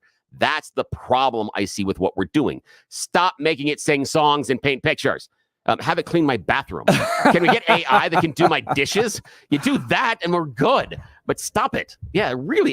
Can my Roomba have AI? It's not even up and working today. No. It's like it's not loading properly. I was going to play around with it, but this is like where I'm like, really? So first of all, the computers need power and energy. Yeah. Those come from oil and gas guys or coal. Yeah. I mean, wind maybe, but it's a tiny percentage. So it's not like a computer is going to figure that out. Well, the thing is that again, the fun part about this is inside the Terminator timeline, Skynet figures that out and converts itself to solar. And eliminates. And then you have to shoot you have to shoot the sun. Yeah. Or was that? Oh, that was no. That's was it. the What Matrix. they did is it was Matrix as well, but also in Terminator, same thing as well. Yeah. So same thing is they become solar, and so then you have to block out the sun. Yeah, it's great. Yeah. If there was a Simpsons episode about AI, that will come to pass. Yeah. Oh yeah, absolutely. Simpsons always predict that well. Oh, absolutely. Text message 03595634. Perhaps injecting some AI into Biden would be beneficial. The thing is, I'm not convinced that some of those speeches that he says aren't written that way, because some of them, I understand they have very good speech writers, but there's certain times and phrases that I'm like, that just seems weird. I worry about that. It's not even working today. I was gonna ask ChatGPT why Billy Thorpe's the smartest man in the world, and it's not answering. It's like you can't even ask that. That just breaks the entire system. Like, he is so stupid. Dude, there was a time when I asked ChatGPT why Kyle Clark was a hack. Kyle Clark was a hack reporter, and it actually gave me an answer. Oh my gosh. Where it was like Kyle Clark tends to infuse his own personal biases into the news. Now here's something funny is this is a number of months ago. This would have been 6, 7, even more than that, maybe 9 or 10 months ago. John Caldera was sitting in the seat and doing a fill-in and brought up ChatGPT, and we talked about DJs and what to do. And he had the ChatGPT DJ write a break for a specific song. It was awful. It was horrible. And there are a couple of broadcasting companies that have AI generated jocks, and they use someone's voice and they license it, and then they have it generate. And I've listened to the broadcasts, and they are awful. They are horrible. The AI doesn't understand inflection, can't tell stories, makes weird references. If I was a professor in college and these were broadcasting students, I would be giving them D's as first year students. This is why I can't get there. So look, they even have a ChatGPT punchline joke generator. Oh geez. All right, you ready for these? Yeah, let's Billy is so dumb. You start with some entry point, and then it spits them out. Billy is so dumb, he thought that one of the 3 branches of government was Arby's. What? That's literally a joke that ChatGPT, and we're afraid these guys are going to launch nuclear weapons on us. Well, here's the thing: if they're that stupid, maybe they'll come to the wrong conclusions. And the AI is going to be like, obviously I'm in danger. Launch everything. Billy is so dumb. When I told him to get me coffee, he went to Colombia. Again, no, not good. Billy is so dumb. How dumb is he? He thought the fiscal cliff was that show on NBC. Oh, I can't. And we're afraid that these guys are going to somehow kill everything in this world. This is why we need to keep them stupid. I mean, don't teach them how to do the arts. Don't have them. I don't want to have an AI doctor's visit. No, what I want is I want AI to schedule my doctor's visits. That's what I want. Can I do that? Can I have AI when I'm referred to another office because of some sort of special weird thing that's wrong with me, that AI could actually schedule that appointment for me and tell me when it is? That would help. I don't need to talk to it as if it's a doctor. Look at this. Jeff is so smart. Punchline. I wouldn't be surprised if Jeff is the first person to figure out Google Plus. Google Plus isn't even around anymore. They killed that thing off. Yeah. But be careful. All of a sudden, we're going to have an army of robots that come after us. So I don't know. It seems a little bit of a stretch for me. Now, all of a sudden that this is going to be a problem. Elon Musk says it's taking all of our jobs. He says we I better know. prepare for it. That's where I don't get Elon Musk either on this. Just a question on that, just for a second. Let's just assume that AI is going to take all of our jobs. First, it sounds great, but what am I using to pay for things and such? I mean, I don't understand. We're not getting to that Star Trek where all of a sudden there's no money. Universal basic income. Yeah, even then, though, you think that we do that? Because here's the idea: is it would be the basic income. There's no way that as Americans, just as Americans, we'd be okay with everybody across the country getting the same amount of money. There's no way. And I have a feeling that there are some people that are really, really good athletes here in Colorado that are paid giant sums of money when they put on a uniform and perform amazing athletic feats in front of us in giant stadiums and places downtown. They'd have kind of an issue about all of us getting paid the same amount of money. I'm just thinking. And some of the But people, we're going to have robot skiers, so it won't matter. Tony from Denver, if a self-aware AI has access to the internet, just unplugging the computer won't mean anything.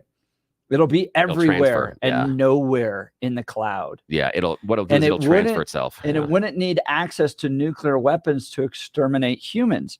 Poisoning the food or water supply would suffice, or spreading a deadly disease like COVID. It's so much easier than that. Remember a couple of weeks ago, we had You Choose the News, and the dude drove into a lake because GPS told him to. That's what's going to happen. I mean, AI is going to become self-aware. It's going to take over our GPS and have us drive in the lakes. Too, isn't it? Now, that's a movie I've seen where it adjusts all the plane landing and they all run into the ground. Yeah, and that's what's going to happen. That's exactly what's going to happen. It's going to tell on our GPS, turn here, go left here, and it's going to turn us so we drop off of cliffs. And because we know that once the robot voice tells us something in our car, we have to do it. So that's how they're going to kill us. I have not been convinced, Tony. I'm sorry. I just don't see it. Well, you guys know Joe Biden claims he fought beside Ulysses S. Grant during the Civil War. Yeah. I heard he's also claimed he's part Terminator. And that's why he can still run, because he's a cyborg. So I don't know. This reminds me of that thing that we all get worked up about, and then it just never really. Do you remember? Y2K. Yeah, Y2K. Yeah, sorry, there was something on my throat. Y2K is one of those, and then the idea that your cell phone was going to light gasoline on fire. Yeah. That was another one. And people were like, leave your phones in the car. Oh, there were signs that said it. Right. And the really weird part about it is it had very little, if anything, to do with the phone. It had to do with static electricity, which is generated completely and totally differently, because a static electricity spark in the right situation with gas fumes can lead to a fire. But again, it's a static electricity, not your cell phone. It wasn't the phone ever. Billy, Nebraska hair, Billy. Hey, hi, Nebraska. You don't want to go see a psychologist. That's okay. I can't read all that. I don't know. I need to read a psychologist, but I don't want to see an AI one.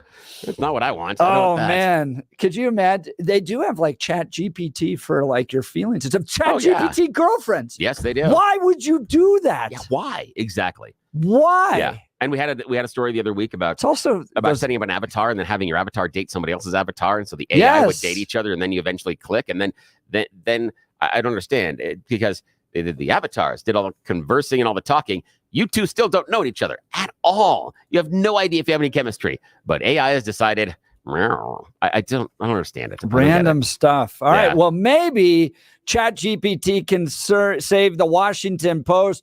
Alarms going off after dwindling audience. Headline: people are not reading your stuff. Yikes. Washington Post may be on its way out. We'll cover that in just a second. With all the work I've had done to my teeth, and believe me, I've had a lot of work done. I've got genetic issues there. Finding a good dentist makes all the difference. And it's not a ChatGPT dentist. It's a real person that will serve you. I'd like to tell you about Dr. Mike at Rocky Mountain Dental Group. He helps people like you and me look and feel amazing by providing the best dental care available. You can see for yourself all the 5-star reviews at RockyMountainDentalGroup.com. Here's one. Do yourself a favor. Go there. Staff goes beyond expectations. They provide excellent service, affordable, friendly, reasonable, gentle, careful, and kind service. And if you're experiencing recession on your upper or lower gums, ask Dr. Mike about the groundbreaking procedure called pinhole gum rejuvenation technique, a treatment option for those experiencing receding gums. It's scalpel-free, suture-free, and it's a graft-free procedure. Just a tiny pinhole and a gentle repositioning of the gums. Visit RockyMountainDentalGroup.com. That's RockyMountainDentalGroup.com, or call 303-233-1335 for a free consultation. That's 303-233-1335. All right, we'll continue. It sounds like the Washington Post continues to spin the drain. You're listening to The Jeff and Bill Show. News Talk 710 KNUS. At this hour in Rome, I'm Giles Gibson, and here are the top stories we're following. The Secretary of Defense, Lloyd Austin, is in Cambodia trying to reset ties with the Southeast Asian country that's grown closer to China in recent years. Laura Westbrook reports from Hong Kong. Lloyd Austin said he discussed how the US and Cambodia could strengthen their defense relationship when he met with Cambodia's Prime Minister Hun Manet. Both Austin and Hun Manet attended the prestigious West Point Military Academy, and according to reports, Washington is optimistic that Cambodia's new Prime Minister could be more aligned to the US than his predecessor, his father Hun Sen. China has poured billions of US dollars into infrastructure investments in Cambodia. In Wilmington, Delaware, the jury in Hunter Biden's federal gun charges trial has been sworn in. President Joe Biden's son is accused of not disclosing illegal drug use when he bought a revolver back in 2018. The 54-year-old has pleaded not guilty to the 3 charges against him. The First Lady Jill Biden and other members of the Biden family attended court on Monday. Authorities in California have also brought federal tax charges against Hunter Biden. And that's what you need to know at this hour. I'm Giles Gibson in Rome on Salem News Channel.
Did you see Avril at the Country Music Awards? No. Yeah, because I have to sing the song here. So she shows up at the CMAs, just wearing. Now she's in all black. You'd have to know the hoodie that she's wearing when she's up there, because now she very intelligently put her blonde hair over the logo on the left-hand side of the hoodie. She's at the Country Music Awards rocking a System of the Down hoodie. That is not even close. Remind me, System of the Down was like 90s? Yeah, mid-90s, yeah. Serge Tarkanian. They're back together now doing some stuff, but you would know the song Chop Suey and some other stuff. I played it. You'd know it immediately. They're almost melodically, they're closer to Korn in that genre as far as, the changing in the vocal tenor and stuff. Yeah, but that's what they are. But yeah, she shows up wearing a System of a Down hoodie. And I saw that on the pictures at the CMAs because I had to do some research for Westwood One. And I was like, dude, I'm like, all right, high five, Avril. I'm not a huge fan of you all the time, but the fact that you'd wear a System of the Down hoodie. You have met her personally. Yes, you're not I have. a fan of her. Not a fan at all. She was, I can't say that word in the air. Yeah, she was a problem child. Yeah. Well, that's how they though. get that way. I know, but she showed up with System of a Down. I got much respect for that. Speaking of a problem child, they're probably taking out Washington Post. Boss sounds alarm over dwindling audience in heated staff meeting. People are not reading your stuff. This is Fox News reporting. Let's not sugarcoat it. We are losing large amounts of money, Washington Post publisher William Lewis said. Washington Post publisher and CEO William Lewis had a blunt message for his staff during a terse meeting following the sudden ouster of executive editor Sally Busby, according to the paper's own reporting. We are going to turn this thing around, but let's not sugarcoat it. It needs turning around, Lewis told the paper. We're losing large amounts of money. Your audience has halved in recent years. People are not reading your stuff. Right? I can't sugarcoat it anymore. Bill, is this a bigger issue from your perspective in media?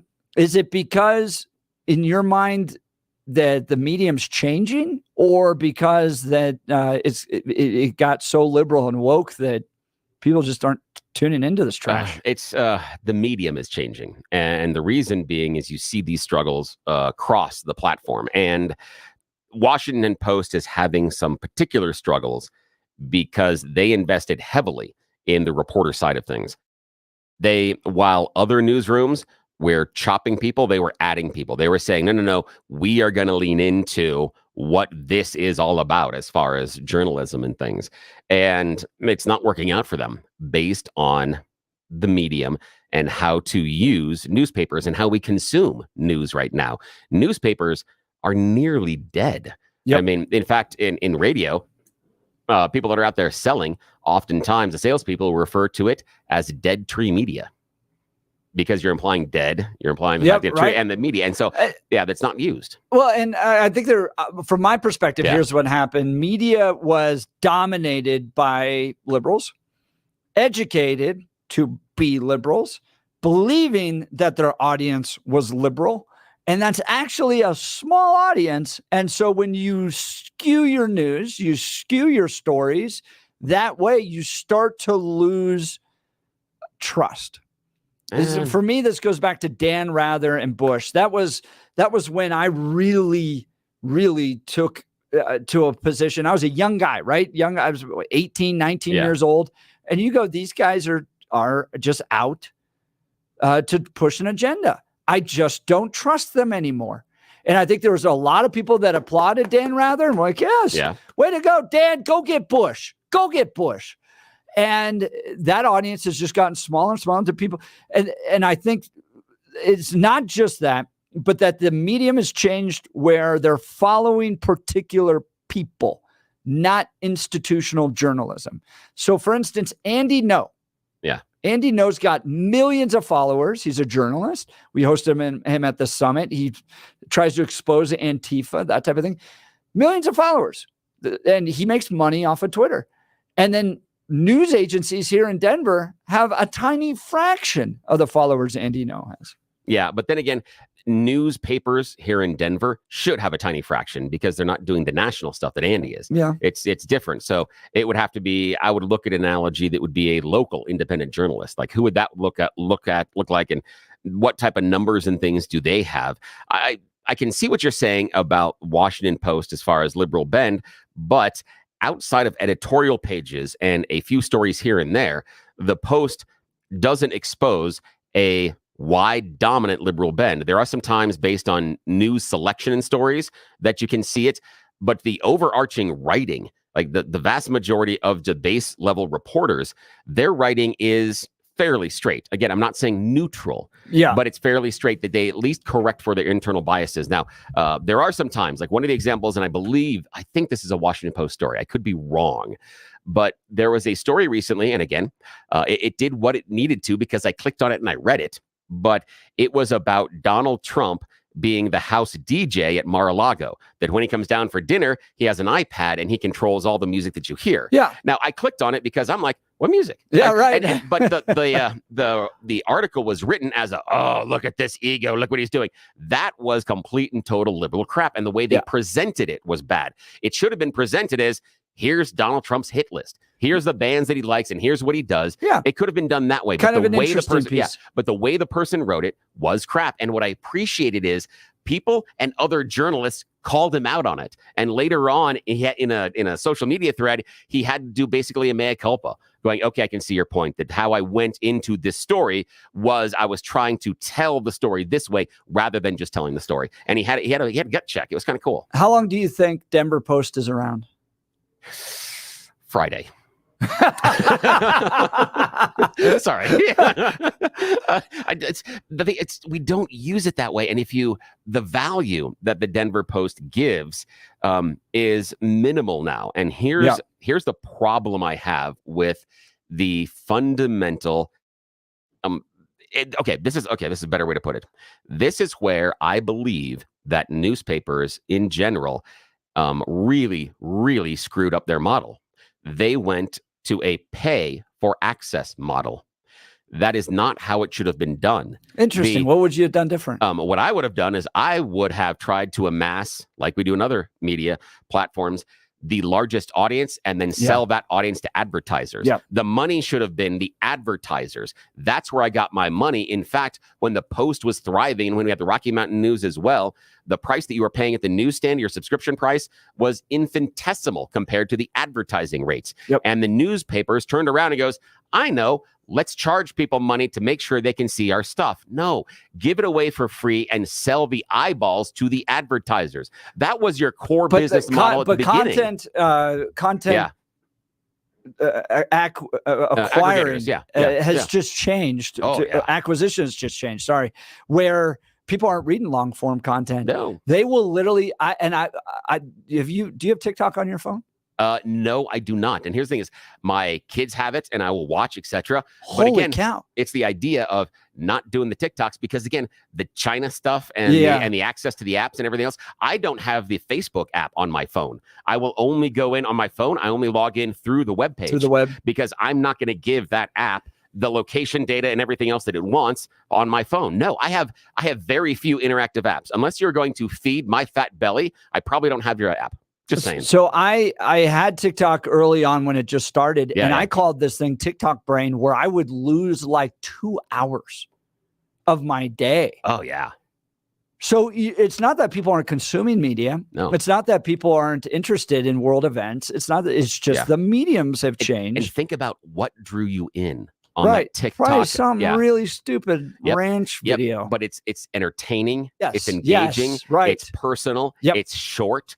It's easy to digest, easy to understand. There are some news media outlets that I go to right now that they've done this for a while, but they'll tell you how long the read is. They'll say this is a 5-minute read, 9-minute read, 10-minute read. Washington Post or Wall Street Journal does it. They do that. And then one of the other things is the addition is I've seen now like a ribbon at the top of the page where you can have it read to you. That's the next thing. They're paying somebody. In some ways, sometimes it's a computer voice. They're becoming TikToks. Yes, but some people are just like reading it, and so that's the idea. Is we're having people read us the other news, and we've already been doing that. It's weird. So Washington Post trying to bring in new people to save it. Lewis informed his staff on Sunday that Busby, who joined the Post in 2021, was parting ways with the paper effective immediately. The fact that the Washington Post had to do that during an election year is a big deal. He announced her temporary replacement would be former Wall Street Journal editor-in-chief Matt Murray, who is expected to hold a position through the 2024 election cycle, and that the paper was being restructured into 3 different newsrooms in hopes of turning things around to the beleaguered Democracy Dies in Darkness publication. The dramatic change left the newsroom reeling. Lewis, the British media executive who joined the Post earlier this year, addressed the restructuring in a tense newsroom meeting on Monday, where he offered grim assessment of the current state of the paper. I'll be interested. I'm not sure if they get into the 3 different areas they're going to change it in this particular Fox article. But, here they are. By creating 3 strong journalism functions, core, service and social, and opinions, we are taking a definitive step away from the one-size-fits-all approach and moving towards meeting our audiences where they are, Lewis said in a statement on Sunday. It'll be interesting. Let's go to the phone lines. Ben, you're on the Jeff and Bill Show, News Talk 710, KNUS. Good morning, Ben. Morning. Hey, morning. It would be a real tragedy if the Washington Post goes under, just because there's not a whole lot of outlets still out there today that are actually doing good, hard, investigative journalism. I can count them probably on like one hand.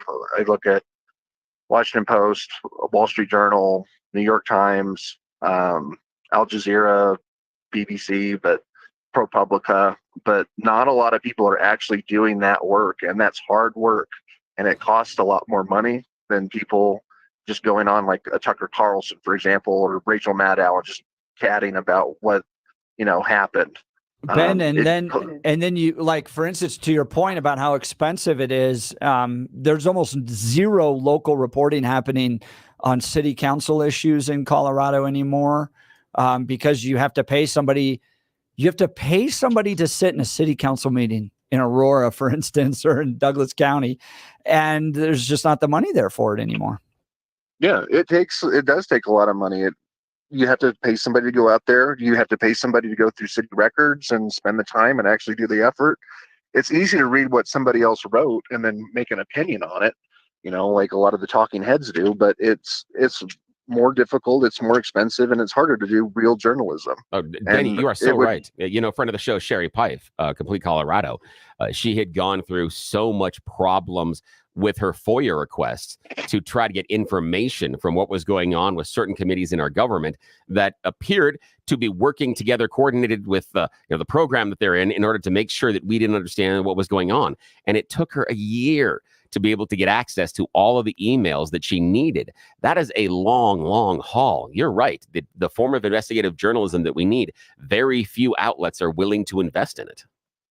Yeah. So I'm glad when I see stories from like ProPublica come out about, billionaires and how they're cheating on their taxes and stuff like that. Because I know it was a lot of work that they did to get all that information from the IRS and go through all the different channels and get that sort of stuff. Like it's a lot of work, and we need more outlets that are doing this stuff. I got a question for you, though. These newsrooms, and it's been proven over and over again, are like 98% liberal.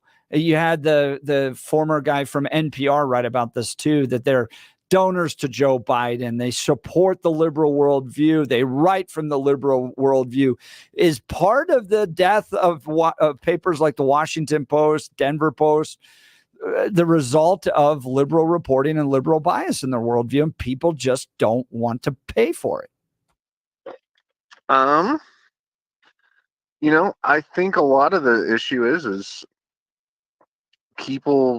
some people don't like actually hearing some of the facts that are out there. If you tell them that, for example, Donald Trump lost the election, they refuse to buy into that because the facts don't support it. When you look into that stuff, like, just the facts don't align with reality. So sometimes I think it's on the conservative end where they need to just acknowledge reality a little bit more and deal with it. Do you think the media is holding Joe Biden to the same fire that they did to Donald Trump when he was in office?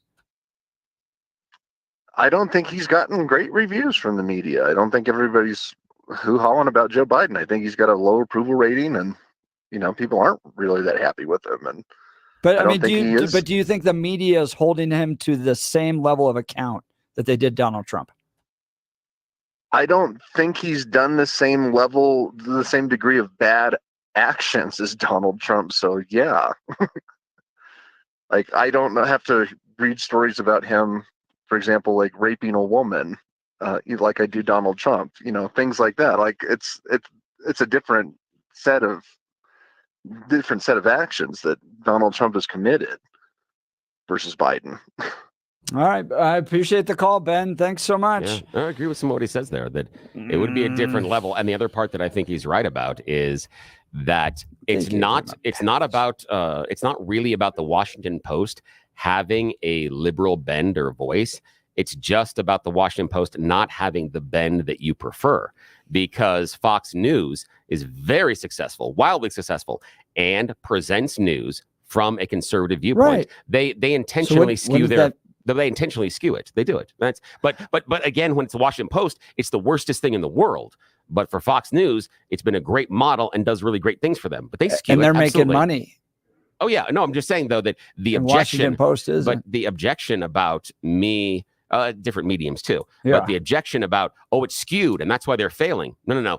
It's Well, it's, no, people I don't said like no, it because they're skewed to the left. I know, but skewed away from what I want to hear. So you go find something Well, else. no, that you want to. maybe part of it is skewing to the left, but the idea that the media has treated Joe Biden the same. Come on, Ben.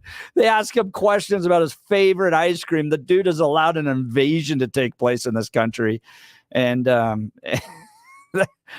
has pretty much all gone without the focus and the questioning that the media should have provided on that. Hey, if you're losing your hair, you need a simple solution that works. You want the best modern technology, top-rated physicians, something that's guaranteed to work. You need to call Dr. Tanya Pauls and her team at Advanced Hair. Westward named the Jeff and Bill Show the top talk radio show in Denver. Well, they named Advanced Hair the top hair restoration company in Denver as well. They've completely redefined hair restoration, from the experience itself to their unmatched results: receding hairline, bald spot, or thinning hair. Address them all with Advanced Hair's simple one-day treatment in a calm, relaxed environment with the most experienced professionals. Advanced Hair has performed tens of thousands of these breakthrough treatments. And get this, your own natural hair begins to regrow the very next day.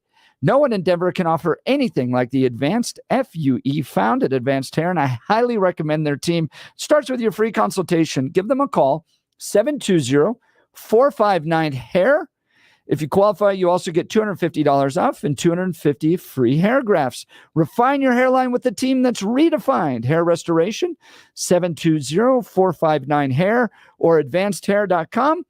That's advancedhair.com. All right, we'll continue. We got a few phone lines to get to. You're listening to the Jeff and Bill Show. News Talk 710 KNUS.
Bill, I tried to ask why Billy Thorpe is the smartest man in the world to ChatGPT, and it said you're not allowed to answer Yeah, exactly.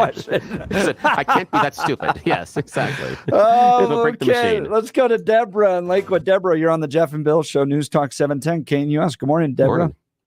Good morning.